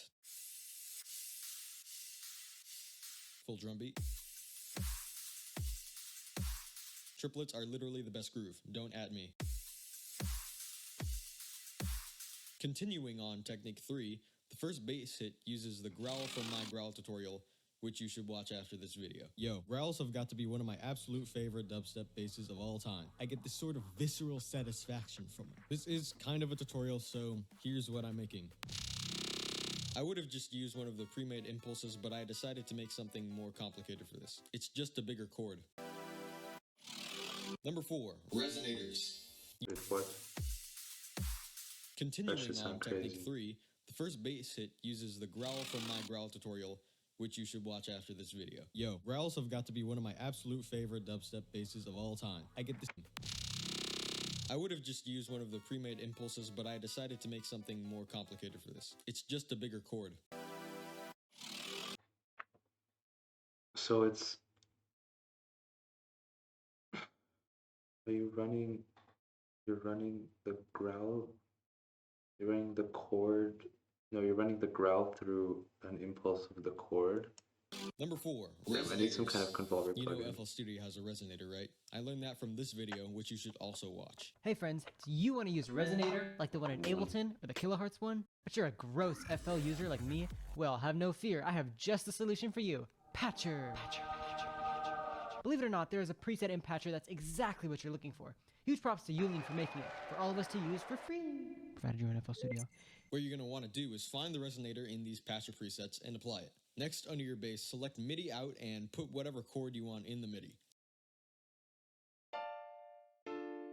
You're going to want to match the output port of this MIDI out to the input port of the resonator. If you only use one resonator, there's no need to worry about this because they're both set to port 0 by default. But if you use multiple, you can of course change the port of the MIDI out. To change the resonator's input, go to the map, right-click from FL Studio, Outputs, Events, choose your MIDI port, and route this plugin to it only. Otherwise, you'll get outputs from multiple MIDI outs, which you might not want. Added layers. I mean, you always need some layers. If you're not layering your basses, then you're just doing it all wrong. Boom, now those colors are basic. I also added some mild wetness from reverb and delays.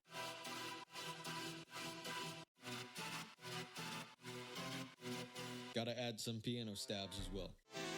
I turned a weird ambience and a sub drop into a bass, also with convolvers. There's another build up here.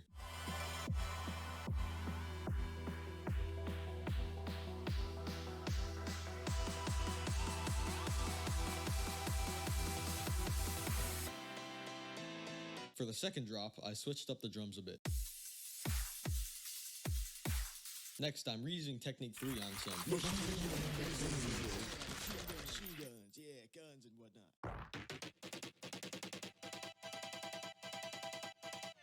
Along with a sustain hit, which people should use more often, as I say in this video that you should also watch. Sustains, whether a main bass or just a space filler, they are one of the best sounds to use. For this bass fill after the machine gun basses, I've got a variation of the growl patch with a layer of technique number 5, vocoding, specifically in this occasion with vocodex. I take the growl as the modulator and a carrier for the... In this case, I then take a separate mixer and put on the vocoder. You can sidechain or fully route your bass to the vocoder track. Then route your carrier to the same track with Ctrl L.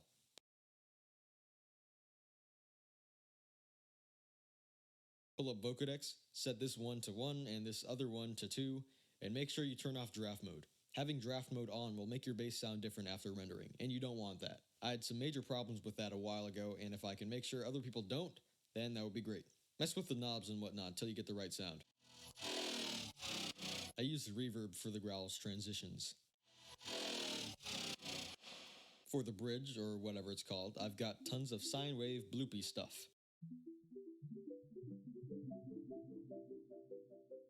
Oh.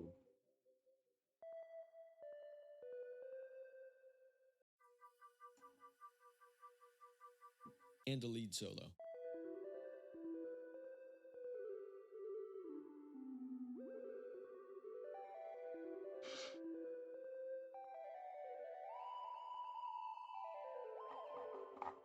Oh, you forgot about the other part of color bass, the calm.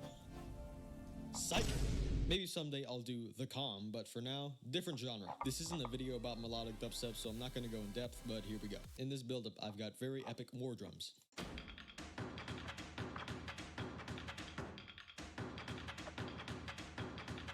Then I filter them out.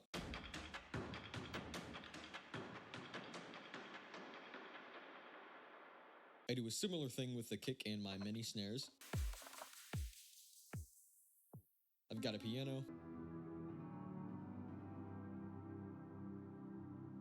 The Reese bass is back, and I use the drop chords as a riser.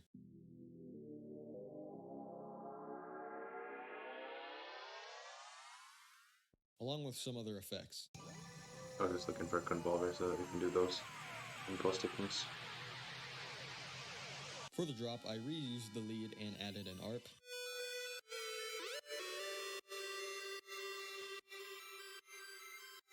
Some classic melodic dubstep chord stacks. And a bass and sub layer. Also, cool filters. Finally, to end things off, I use the same piano from the last build-up, the lead, and a dash of croon. If you want to listen to this in full, then I have great news for you. By the power of DistroKid, I've released this song as my first single by the title of It Begins. It's on Spotify and literally every other platform right now besides, I don't know, SoundCloud. So go stream it with the links in the description. I'm the only Cyberblitz on any of these platforms, so you'll know it's me. Also, this was just a test to see how DistroKid works. Ignore it. That's all for now. I can't wait to release more music in the future. Peace. Okay. So, we're done with our 3 tutorials. I have now downloaded I'm currently in the process of downloading a convolver. Because that shit with the chord hit on the bass, that sounds crazy, and I'm pretty sure that's what I think about when I hear color bass, so that's kind of what I want to go for. And then I would say roughly until 10:30 or something, I'm going to be attempting to make some color bass using the information that I just gained. Yes, so got some vital basses. I actually think even the one that we just had earlier was pretty sick. That's the pad.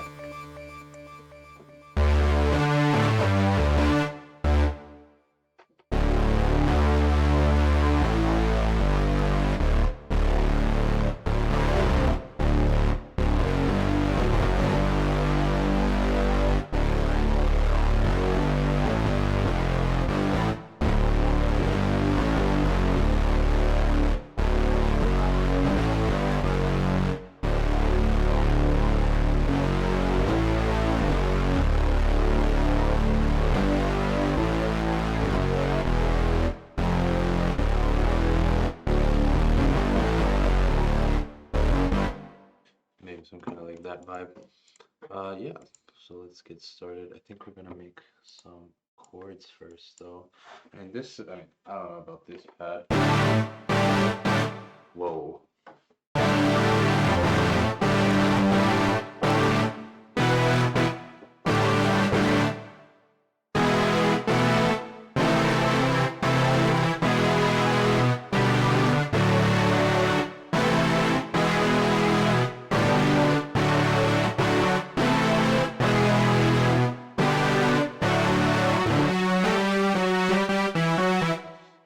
I think I want something with a bit more like layer, so that we can really fuck around with ARPs, just like some really thick kind of chords.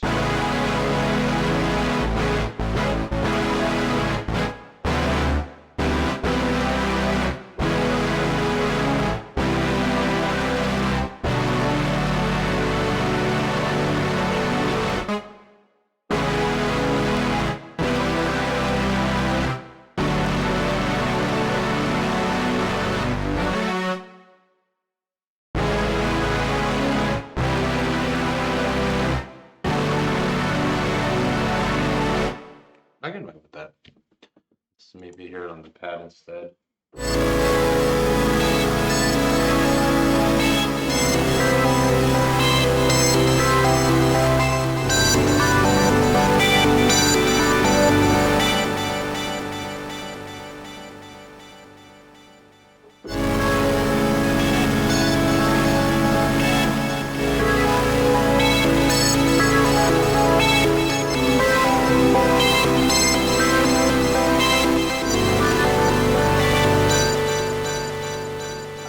I actually kind of really like this pad. I like this pad sound now a lot more than I did when I was making during the tutorial. But I think it's because I added that song.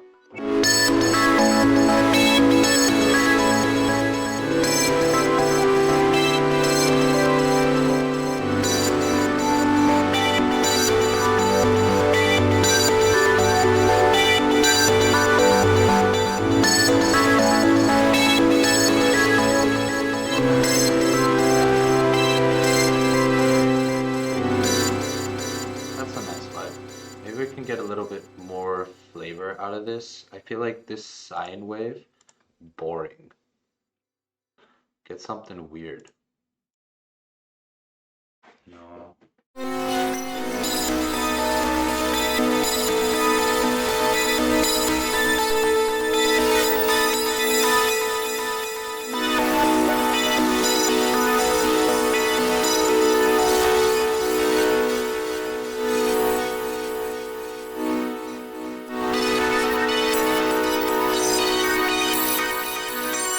We can add some movement to also electroing that, right?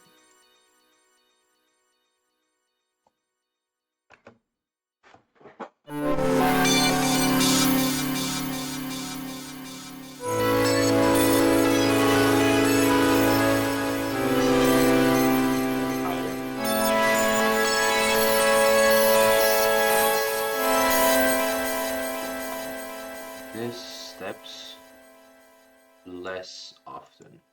I don't think I need to be so crazy with them. Where is this going? Interesting. I don't think they need to be that crazy. We can just kind of scoot around like this. I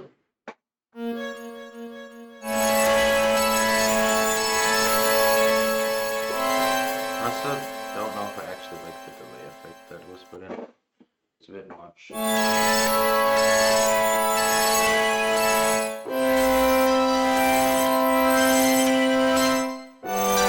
Now I kind of want some kind of layer that maybe does some of the like lifting of the more normal sounds.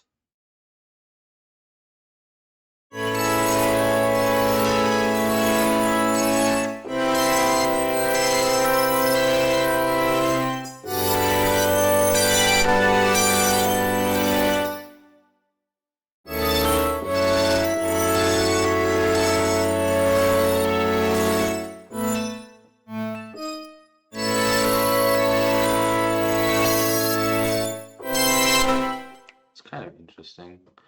Maybe we'd play around with the attack a bit here.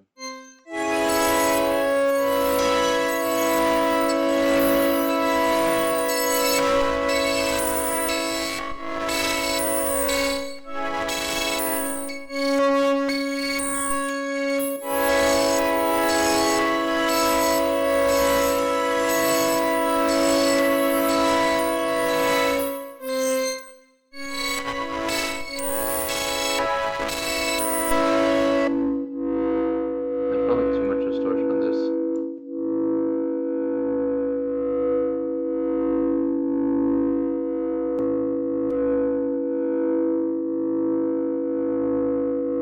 And we can also automate the actually I kind of want to, can I? Yeah, I mean I can move envelope onto the, not the feedback. I can move this envelope onto the mix. And then it kind of, I want it to start low and then grow. No, wait, I want the inverse to happen actually. Actually, it goes like this now.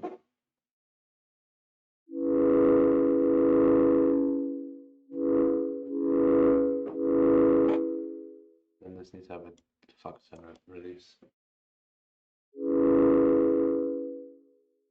And then it also needs to be way higher.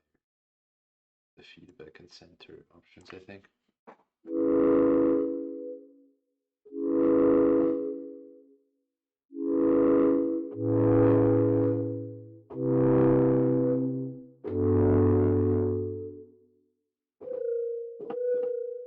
Okay, so that's the most basic version. That's just the synth. Now we can play around with all the layers.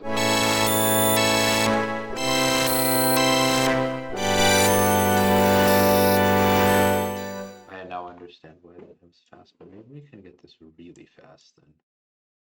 Give me a 16th grid. Now we're just gonna fuck it up.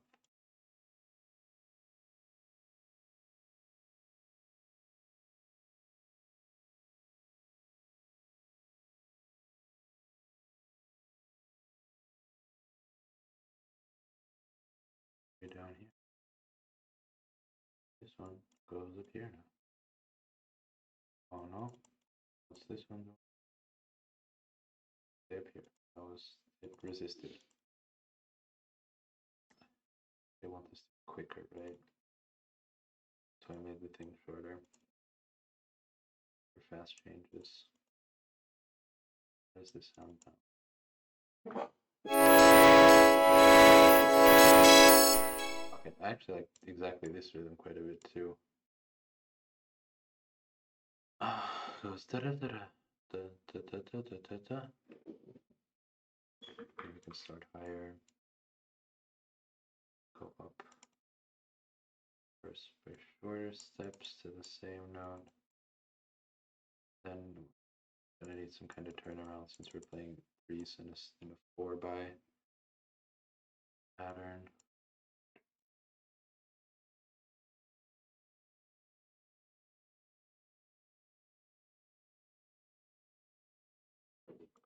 Hello. Did I click?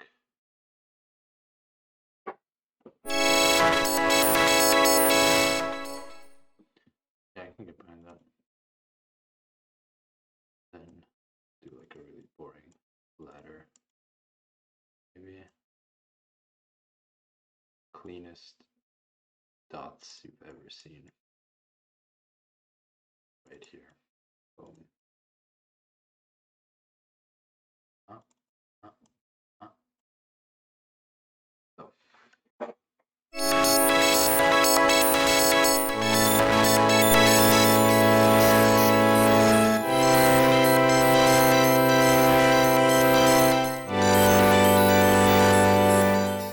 feel like it's a bit too distorted. Maybe we can add a filter post fact here and just kind of cut out some of these highs because they are a bit intense right now.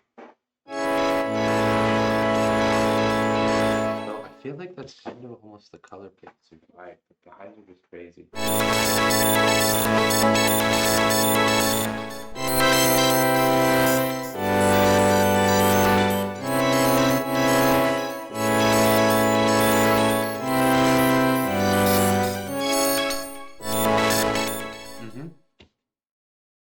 Okay, maybe get some just like a little bit less drive on the clip. And actually, I think I'd rather have it connected to this envelope and not to this LFO.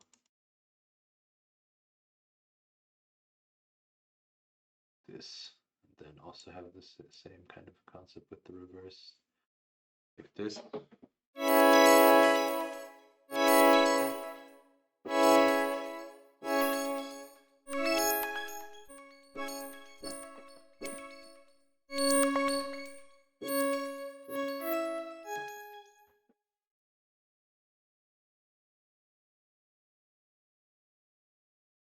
Have it on tempo.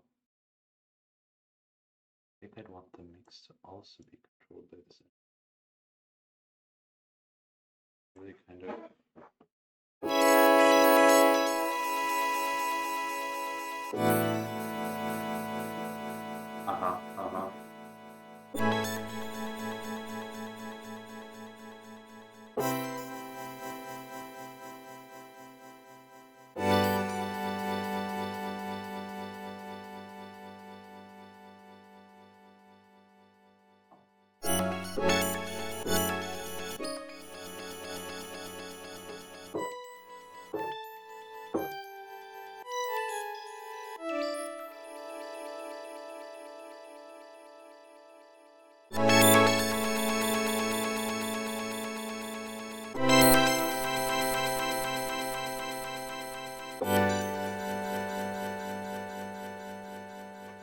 like if we record that and resample that, that's gonna sound sick.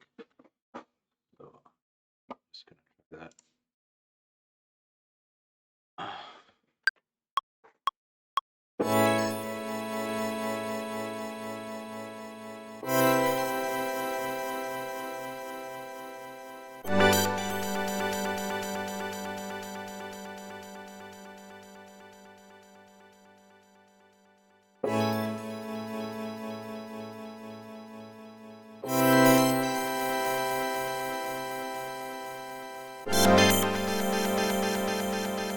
Okay, let's do it like this.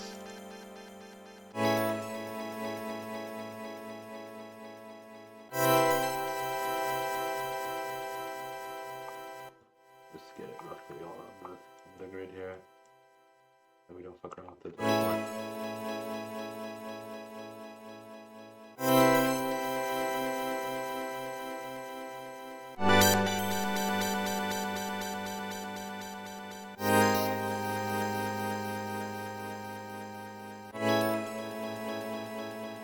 We just make it a convolver because we're going to be needing that.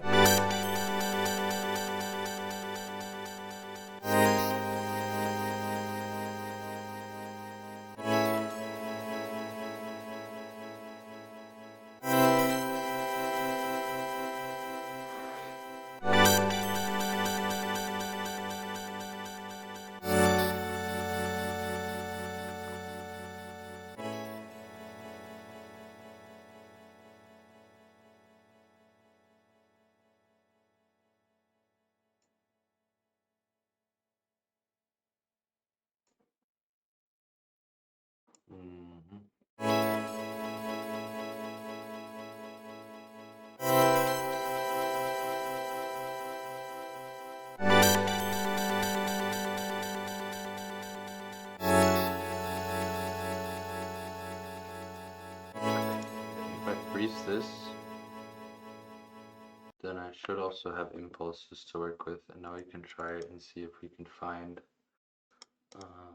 anything to use. There we go.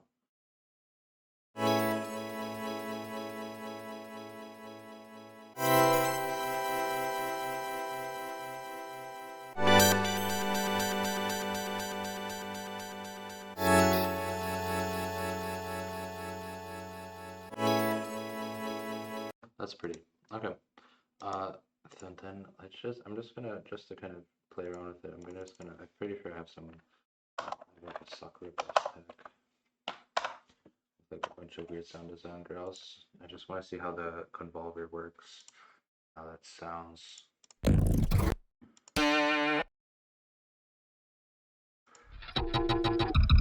I'll play some shit like this.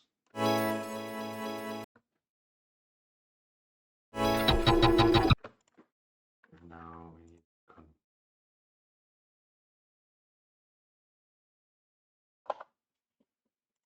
hello.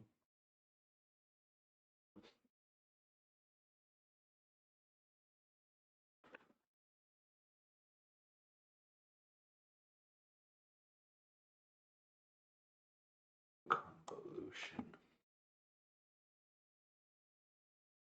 Impulse response file. It needs to be a flag. That's just something that it's saying. Can I pull a sound into this? Can I go ahead? Yes. Okay. So then I have this here. Okay.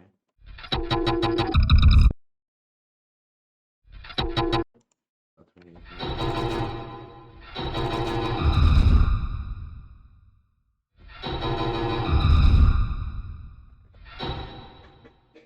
This is so.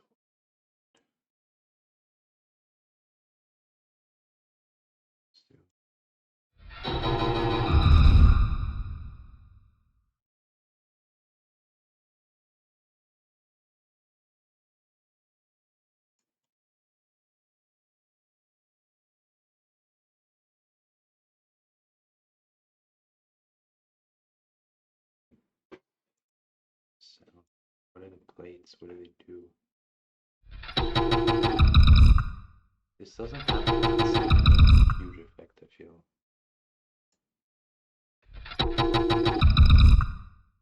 Interesting.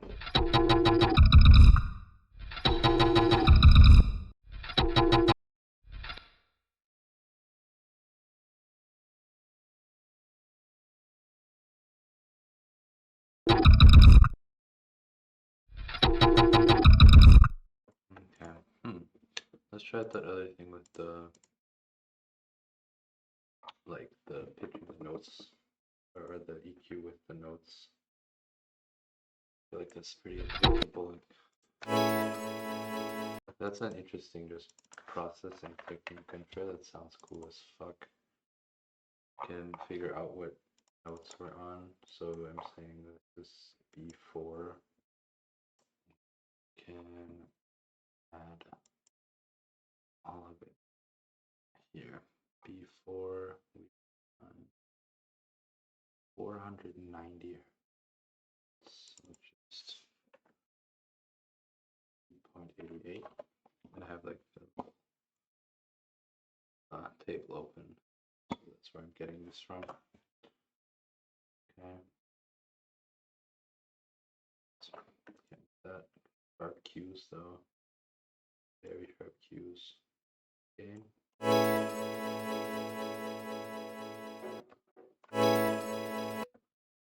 I also want all of the notes right. Yeah, you can hear the D popping out. That means then we have the E sharp, E, C sharp. One's right under it, so 415. 130. Extremely sharp Q, boost the gain. And then there was also an E involved. 329, 60. Sharp Q, push the gain up. Then that is C sharp, 277. 277.15. You boost the gain.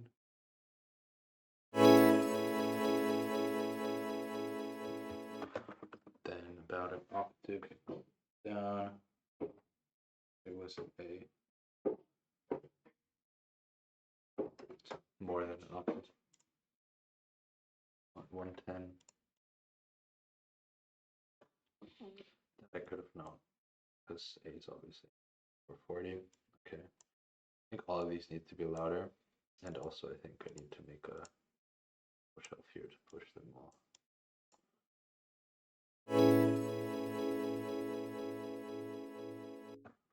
Can we get this on multiple octaves? Well, I feel like I need to be saving these presets for these chords because this is ridiculous. Can I just name this one?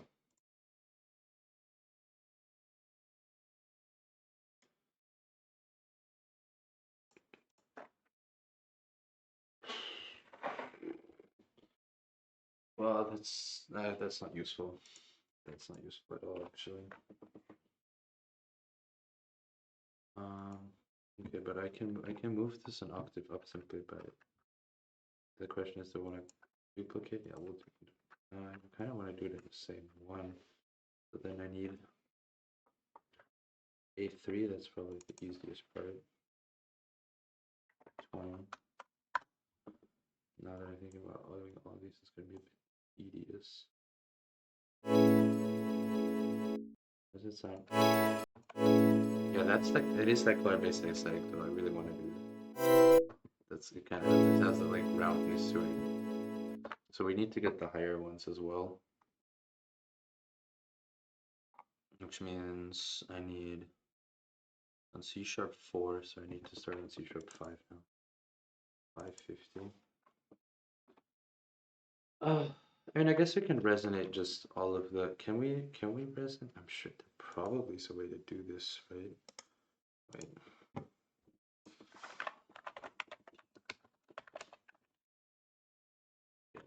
Pro if you resonate on a scale.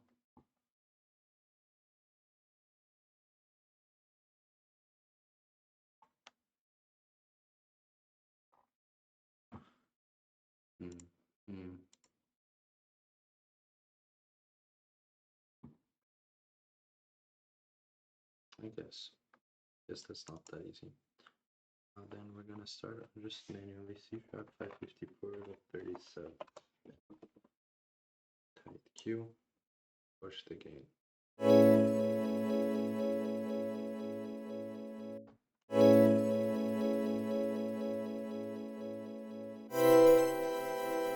Because it needs to be on the chord, that makes sense. Okay. The resonator does this.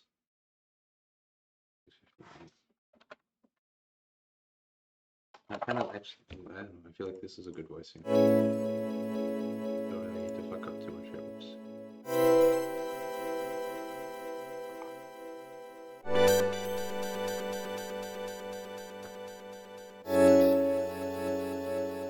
Then we need to be modulating, rather editing these on and off.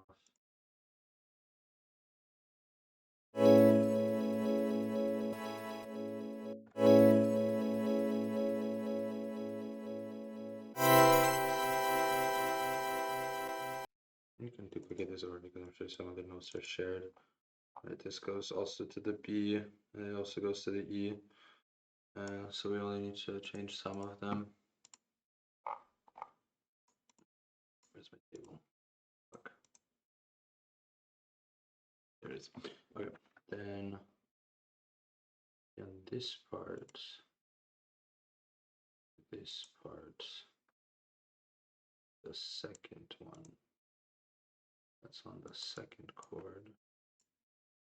We need to go, this top C sharp can go down to a C.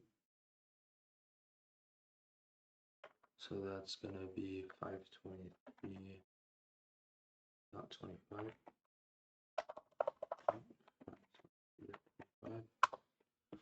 And then the B stays.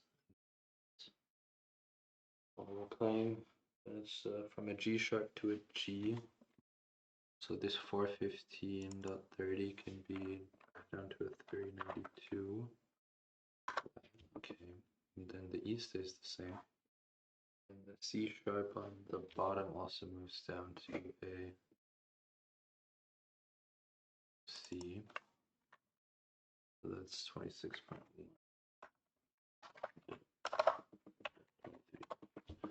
Okay.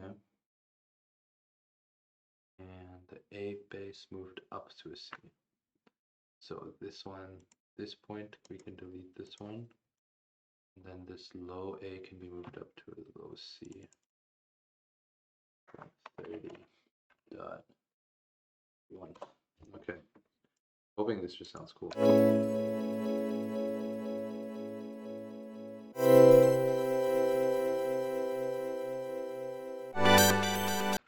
What if we added an extra voice on this high one? So it didn't go back to the C, but actually went. What if I want to kind of add a D resonance. I know that's not even in the scale, but I think that's cool. Give it like a ninth flavor without ever actually playing a ninth chord, maybe. Then we get a 587.33 from here. Tight Q, high gain.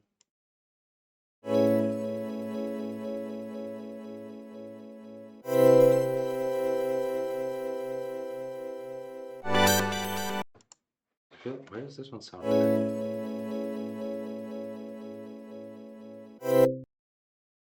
Not tripping, that one does just sound better, right? I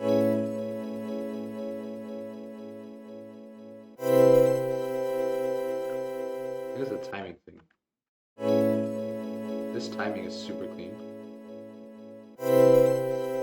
This one's off a bit.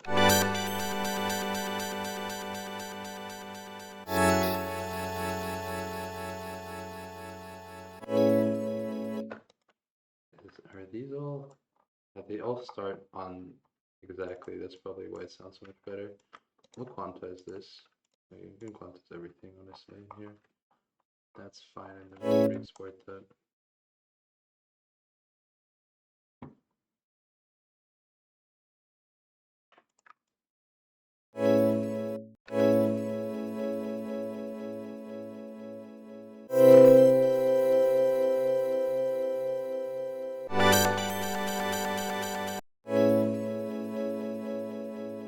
This, I feel the yellow tone here more.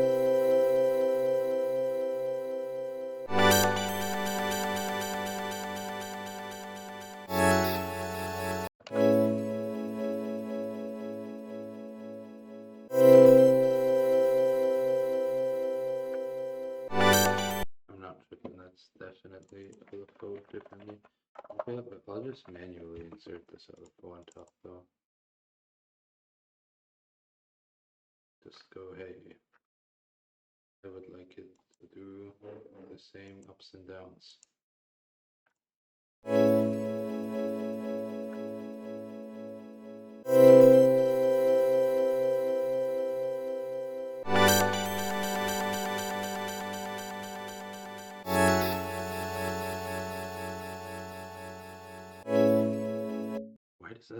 Why does the first hit sound so much better? What if I separated them? Is it like because I'm playing them? Or is it the velocity? It feels like it's a velocity issue.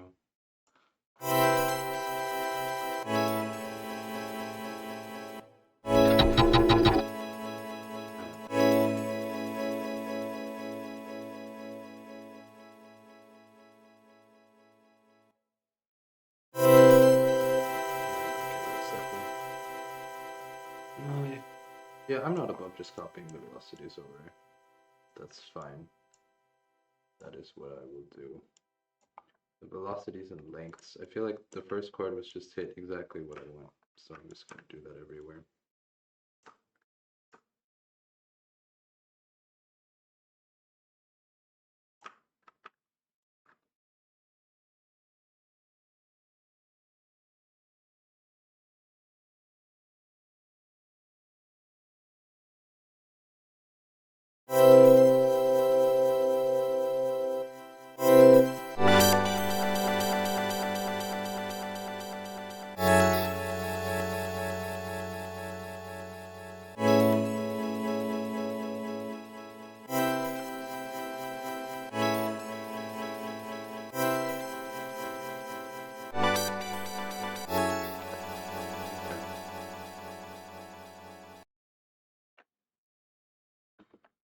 Large differences? No. Okay.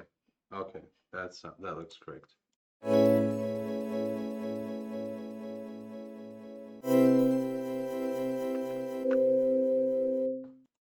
Whoa.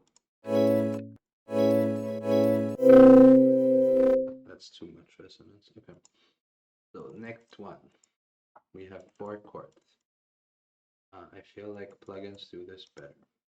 And then we will figure that out in general. But I guess doing it manually is also just like a good way to learn things. Because now I understand what's going on a bit more.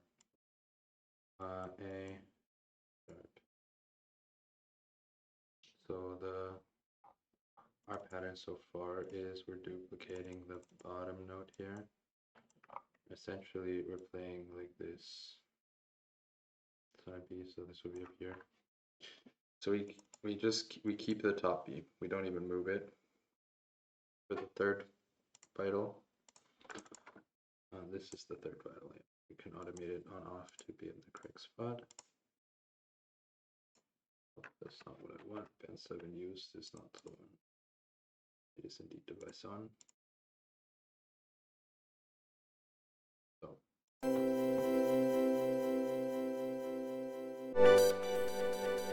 Okay, and this needs to be set to the right of chords now.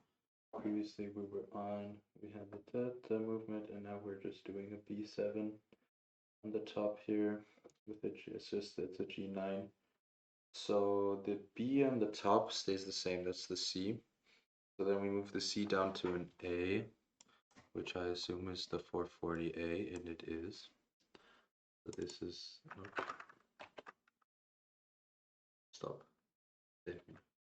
What did I do? Control Z isn't remembering what I did. Is like this? It is like this. Okay. This is gonna go to 440. Boom. And then we had the next movement.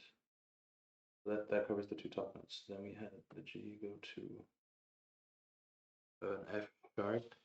So we're gonna have one on the G4 that's on 392. That needs to move to 369.99. 69. Hey. Hey. Okay. Then at the E, move down to a D. So this one, I'm gonna go from 329 to 23.66.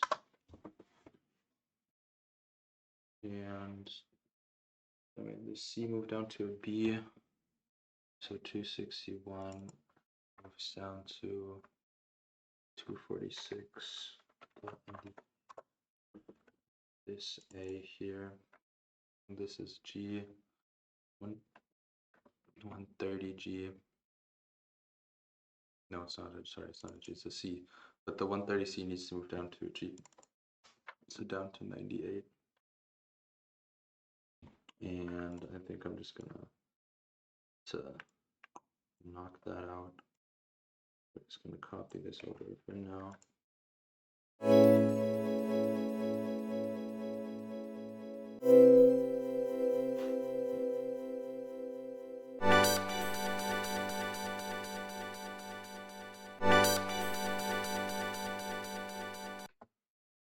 That did not work. Where's the device on? Why is the device on wrong?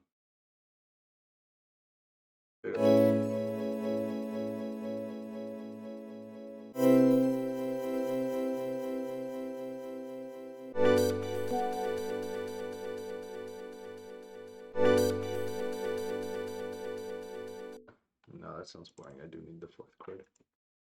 Oh well, okay. Fourth chord is gonna be, it is an A. Yeah, that's not too bad. Okay, so device on, this one goes down here. Previous one has to turn off here. And so we're on 4 now. Means this top note currently a B. That's just gonna be, wait, we're playing this, but we already moved the A to the top. So this one, I think we just delete this one. Delete. Then we have A on the top for 40, that's right. And this one's gonna move up to G sharp to 415. Yeah. And then this one that's currently on D4. It needs to be on E4, so 329.63. And so here.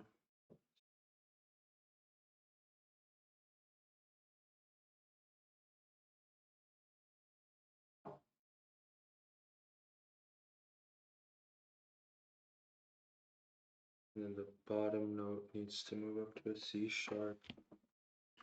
This one, 277.18. And this bottom note needs to move down to an F sharp. Maybe 2.5. Okay.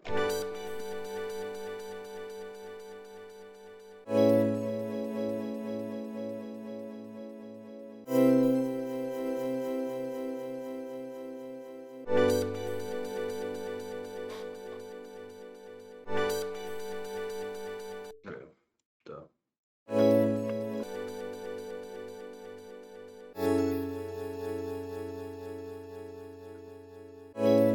Okay. This took a while, but I feel like this is definitely a sound. And now we can also just copy these over to any other track we make. So like if I were to say, hey, I want to grab a piano now.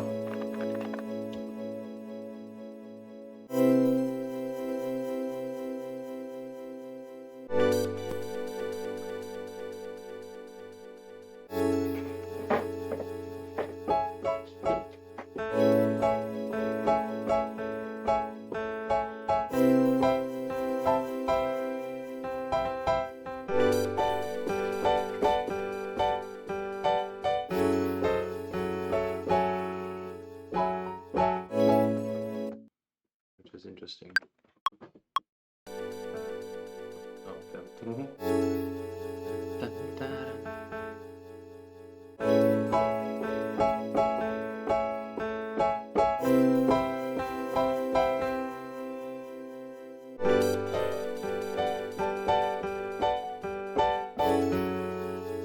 that up on the back end. Sheesh.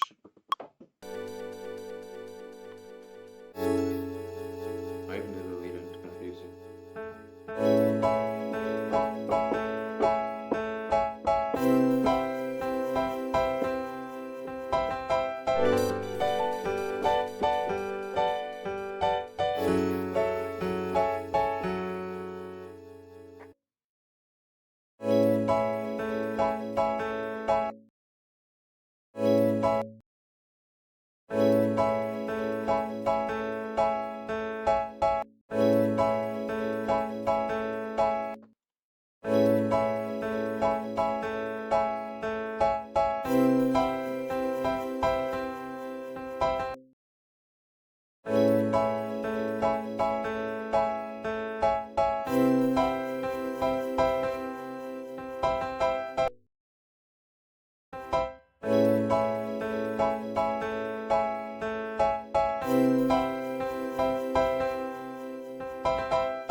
Now I can technically copy these settings over to this piano.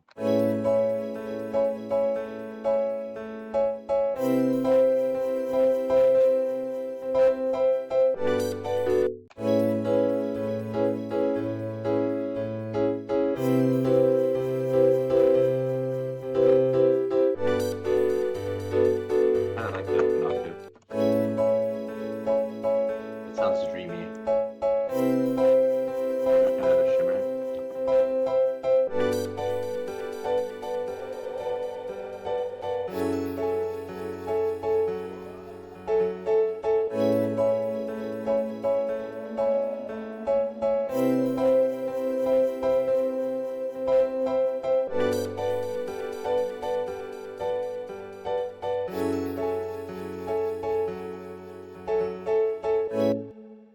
Then was this the bass sound actually? No, I deleted the bass sound. Accident or whatever. Oh, that's okay. Try to make our own little bass sound here again. Select some of the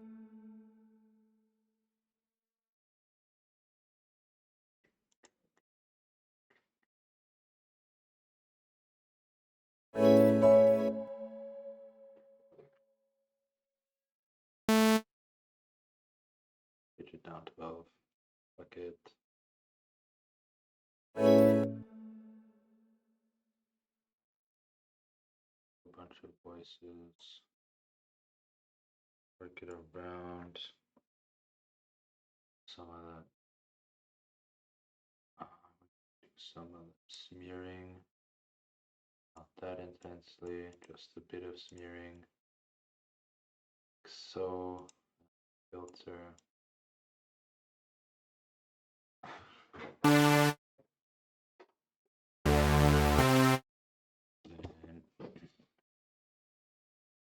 some chorus. Then I also had some legato on there.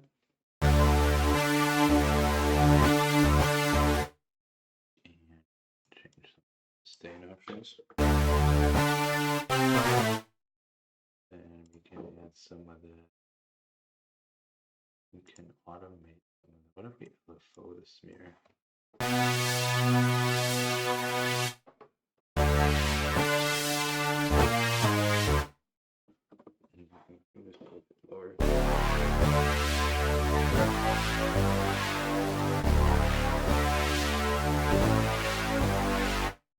Yeah, sure.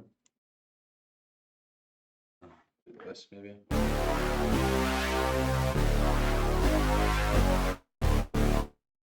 Then I kind of need it to be a bit oomphier in the bass section. Can do this. We can just leave the end, I think. Add some reverb when we cut out the lows.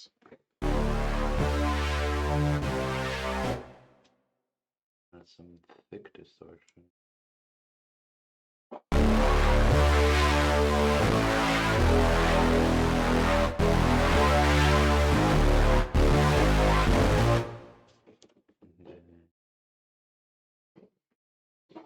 kind of wanted to do the fucking weird thing that color-based basses always do, but I don't know if that's just done by cutting. But I feel like we can do it here too. What if we just like pitch this one up just a shit ton?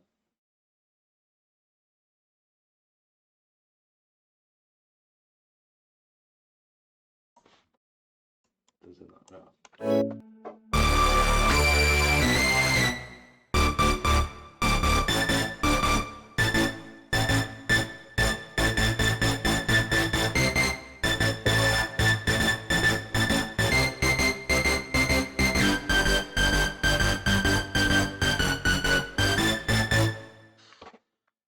I don't know, this isn't quite the type of sound yet.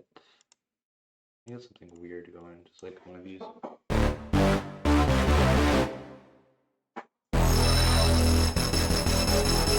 That's something. Okay, now we need like this to be way faster. We need LFO trigger. I'm gonna move this LFO trigger to this. It's gonna go from bottom to top, honestly. Low. This way. We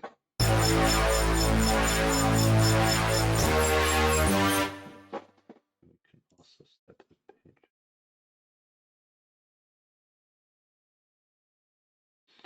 I kind of want this LFO to also be in control of one other thing here. This will go up with the LFO.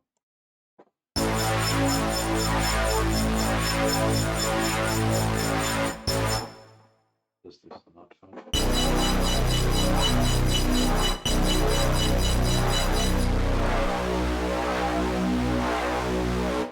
Oh, this isn't level. Duh. Hey, fuck it, we can do some weird morphs. Sure.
that.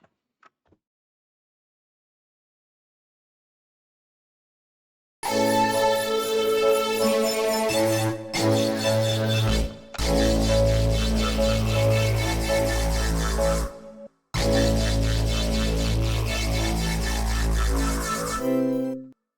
feel now that these are all done in triplets, not triplets, but in dotted.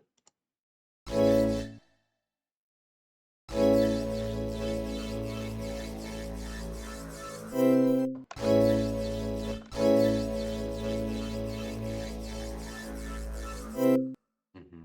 Mm-hmm.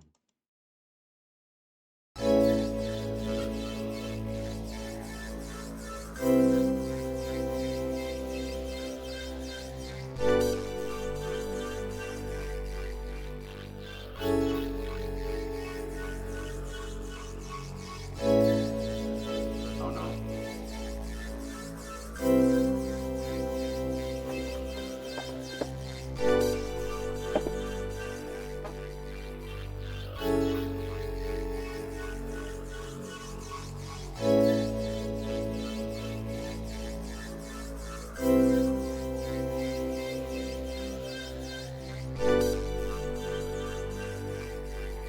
Look like a good song. Oh, I feel like we just ran into a crash. Cooked too hot. Able to monitor this out of the kitchen. It was over. Fuck no.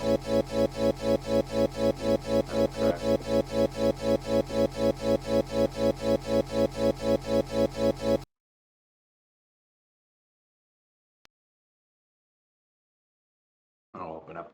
No, give me a second.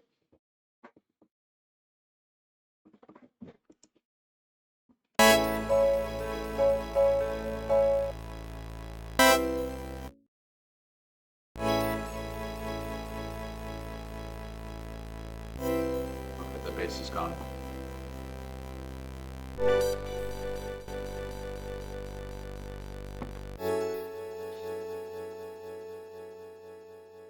Up. Time to redo that.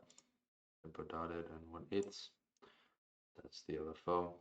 Pretty smooth. Let's sync it. Gonna move this to the level here. Now we know what to do. It shouldn't take too long. This is going to be smear. Nope.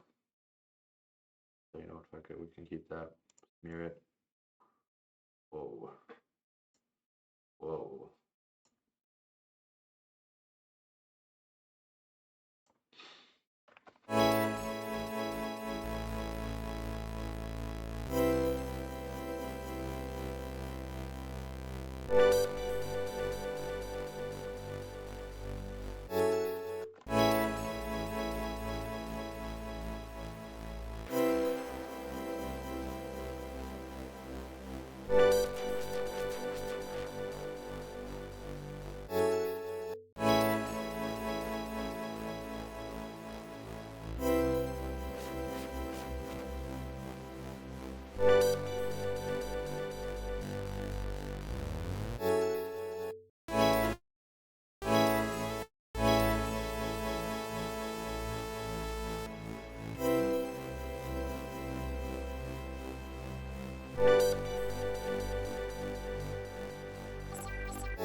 So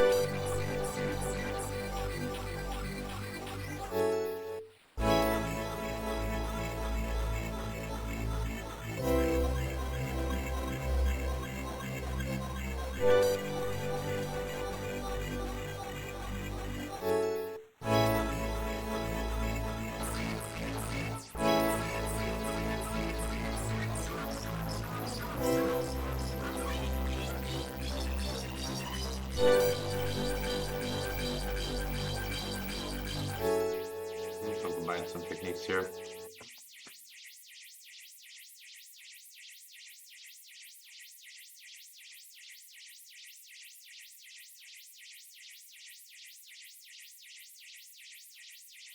Why does it keep going?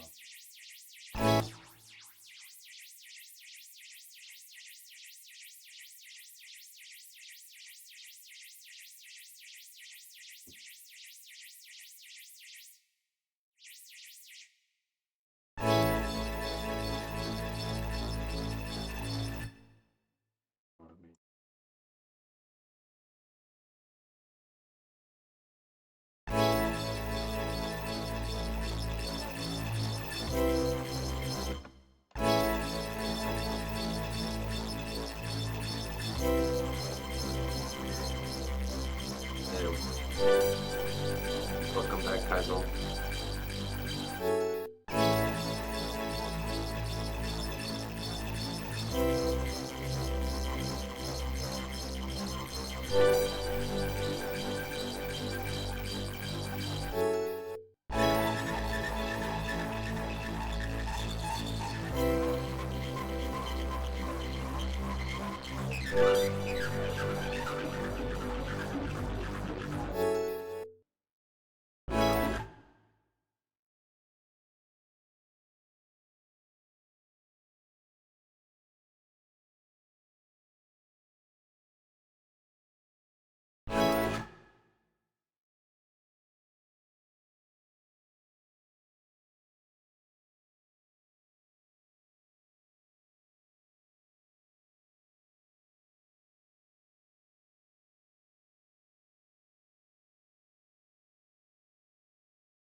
I have to say, sound design pretty interesting. I'm definitely lost in the sauce. But it's like, it's kind of a good sauce. So I ain't like hating that I'm lost in it. I'm just like, just kind of cooking in it, you know? I'm enjoying the sauce that I'm lost in. I'm just fucking pressing buttons. It'll sound like something we'll believe.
This top player's getting crazy.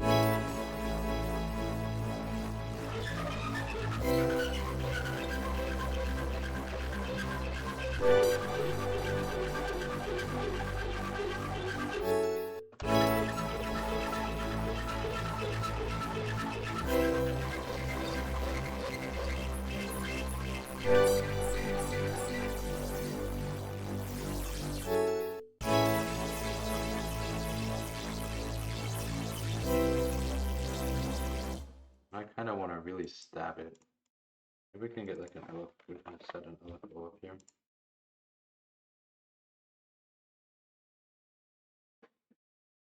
I'm just gonna post-process it, not do an invite over now.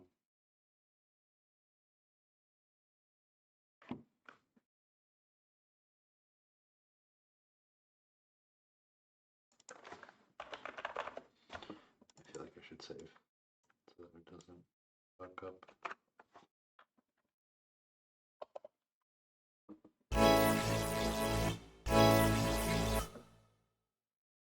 Just this.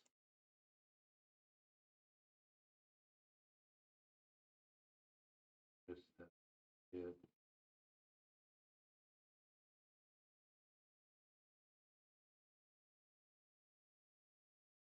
It's not post now.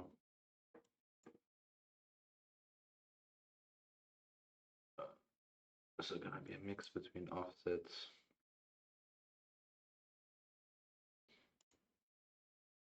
and depth. Phase into it.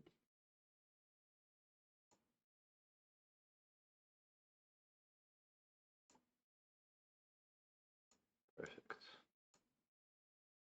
Depth should be 50% logically. Then we just find somewhere it kind of sits well. Okay.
Just gonna try this one over again.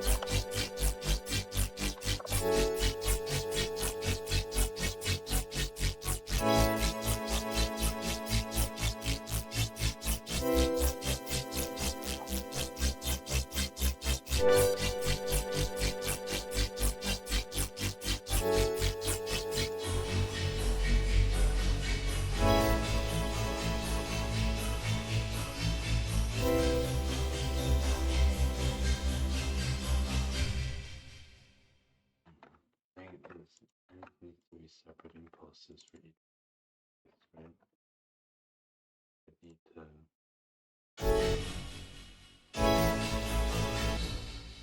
If I want this one, this could work.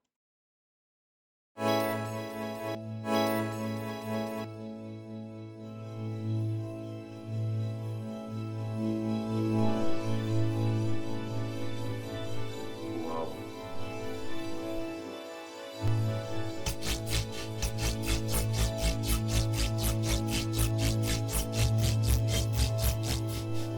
Okay.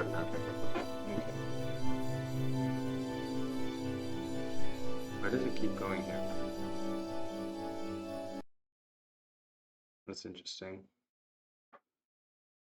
Okay, but we need to like try to do the same turning on and off thing that we were doing previously, right? So this is, or do I need to like export all of these separately?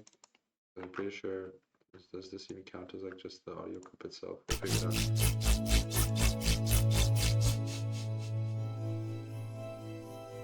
Yeah, because it plays the whole thing. Yeah, that makes a lot of sense.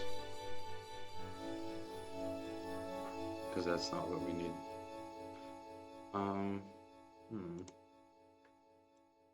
Should I just export each of these by themselves? Maybe. Okay.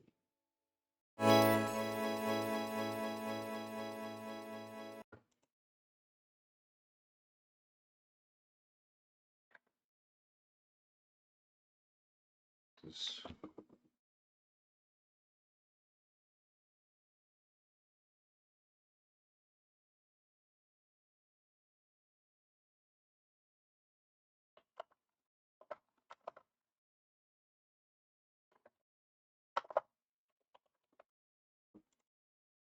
Here we have an A minor.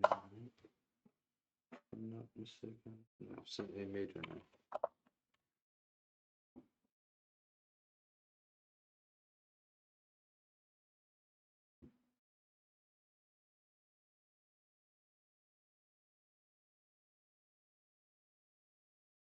Followed by a C minus 7. Yeah.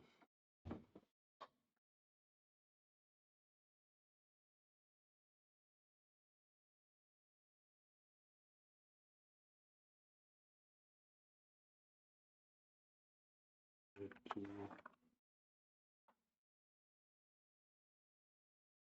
major 7. No. And then we got a F sharp minor 9.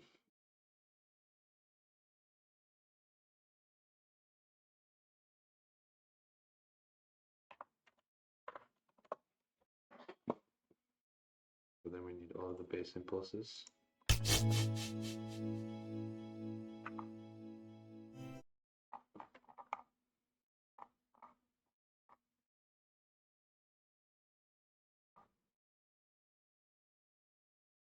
Okay, so we're going to start with the A impulse.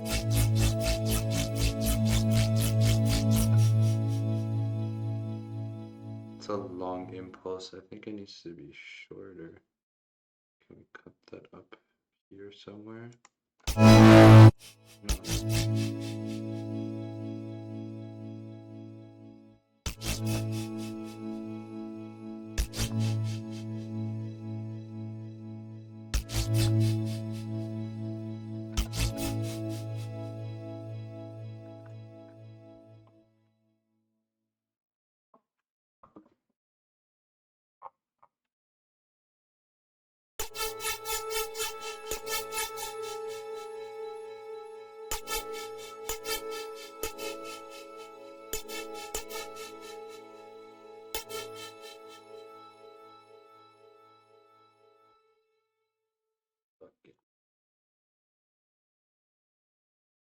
Crazy shit, I think. Okay. So once again, we're gonna automate a bunch of these. Oh my god. Okay. I don't even want this. This is just this. This has just become a sound design session, which I'm totally down for. I don't do sound design a lot, and I think this is pretty fucking cool right now.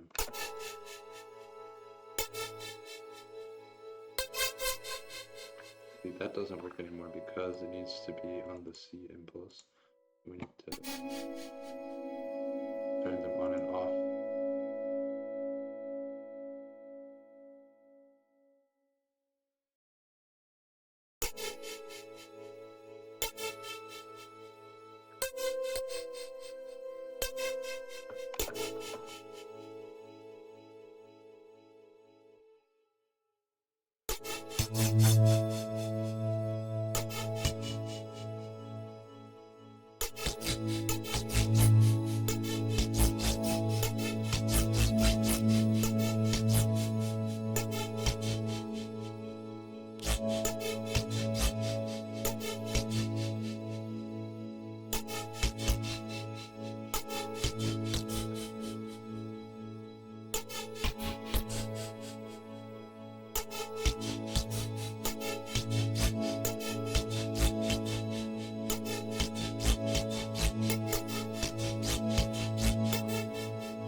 theoretically this one is like this.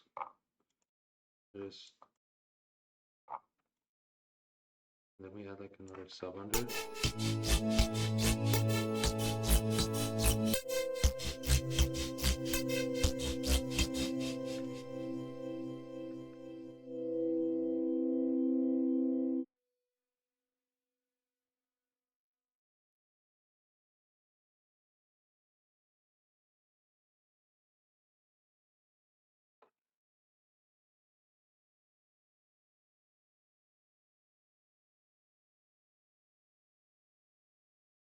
Wait, we can automate file scale. That would have been cool.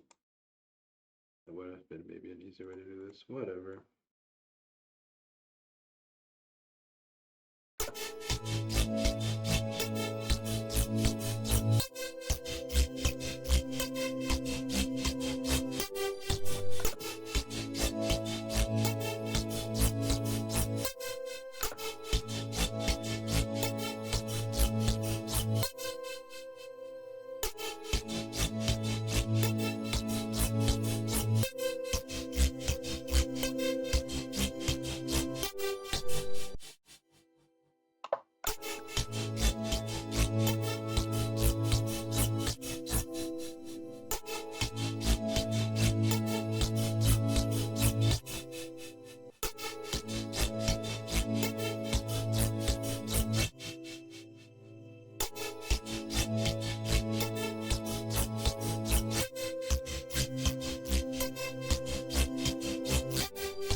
Got the rhythm from the thing that's way fucked.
I feel like we're only now getting into it.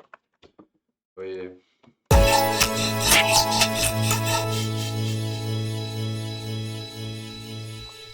Thick sidechain.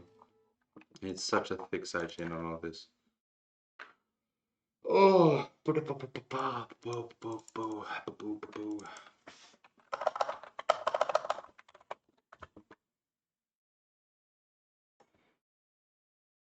it's been a very playing around, experimental, exploratory type of session so far.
This is really cool. Splice pack. I recommend this to a lot of people.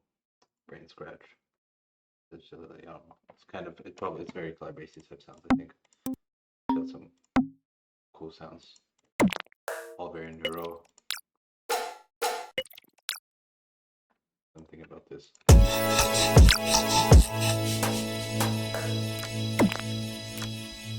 It's like some real layers going here on the snare.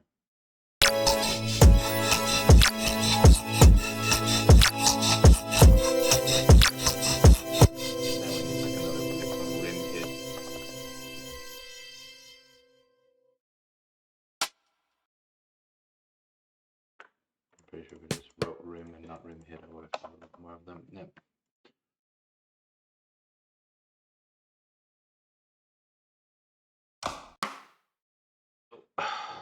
Not that. Nope.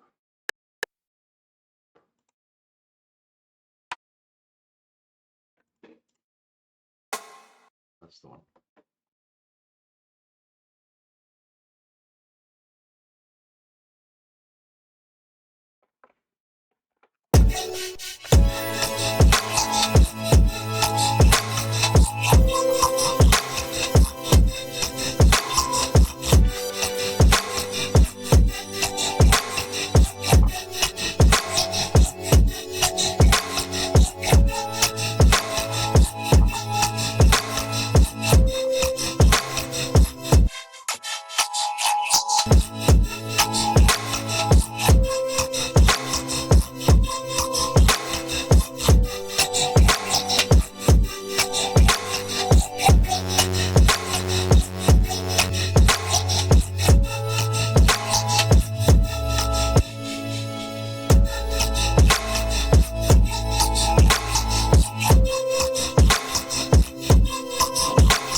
designing for like this color. Now we kind of have something going.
How do we do this? How do we do this?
such a cool soundscape.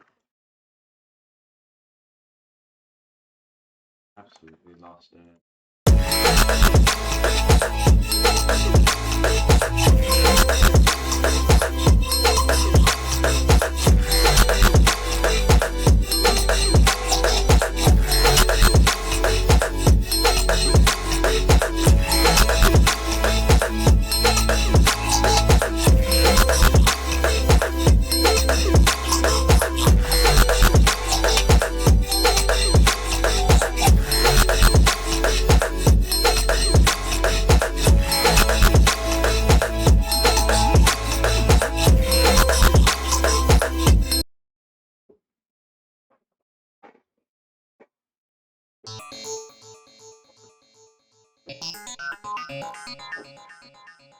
Fire instantly.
I'm kind of trying to like headbang to it.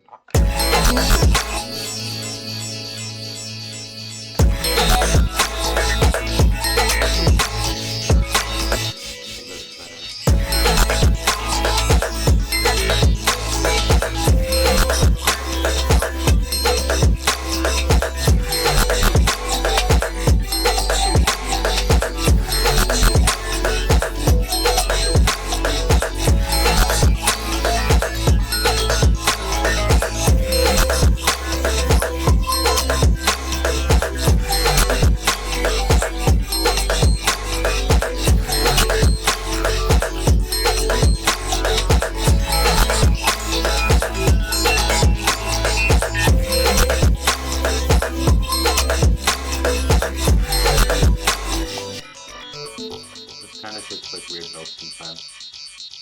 I'm not going to look around with it on that degree. Find a different harp, honestly. Kind of like the whole harp video though. That's just a cool one. Arpeggio.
I said I was gonna stop it there, but we're gonna do a quick little arrangement here, just so that's something. Not just random shit.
timing.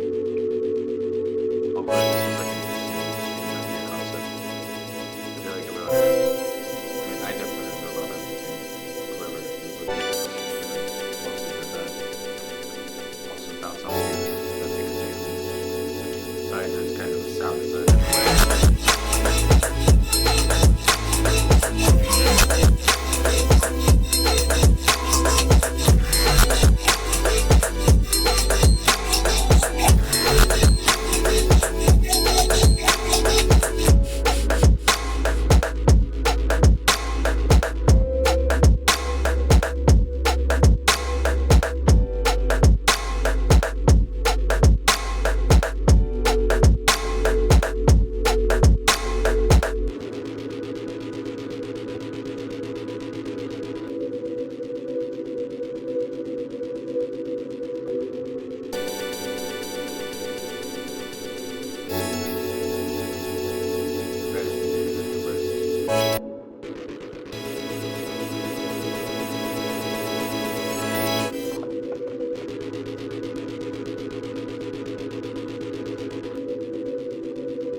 There's a lot of ideas here.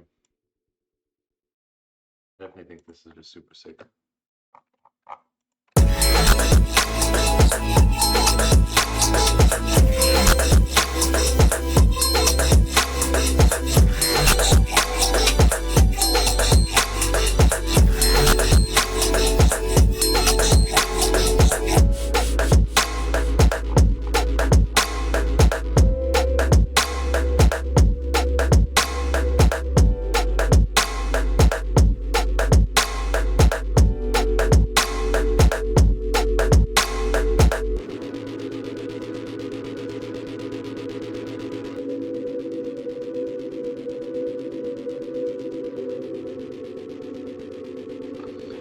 Super basic arrangement, no transitions or anything.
Yeah, I think that was a pretty nice sound designing session. I feel like, I mean, I definitely learned some stuff about it. I think color base is pretty cool. I mean, I don't think this is color based. This isn't the right BPM or like intensity, and there isn't a drop, but I didn't really want to arrange. I just kind of wanted to get into the sound design. The sound design's pretty cool.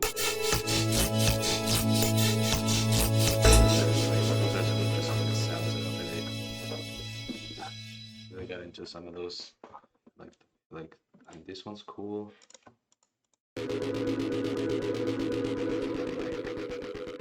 This vocoder bass here.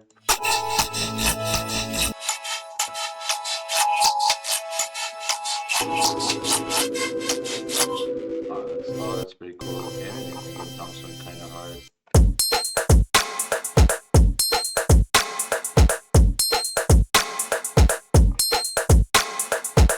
Yeah, I definitely feel more comfortable if I for some reason have to go and make some color based. I mean, I think I'm gonna play around with a lot of these sounds. I think a lot of these aren't even necessarily like color based exclusive ideas here. I feel like you can definitely use them as like some kind of more like interesting atmospheric sounds. I like the idea of like, digital atmospheric with like really modern textures. Yeah. Okay. Then organizationally interesting. So yeah, I think I'm gonna quit the stream for today then.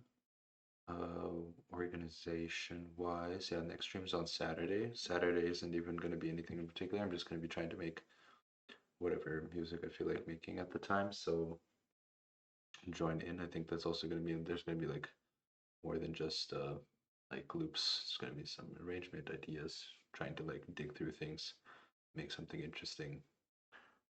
Yeah. So if you're interested, tune in. If you want to like submit videos for the next session, for the next tips to tracks, then join the Discord. There's a channel for that, and post your tracks, and I'll gather 3 of them, and we'll get something interesting going. So yeah. Then you know, have a nice night, have a nice day wherever you are, and peace out. Welcome. See you next time in Neverland.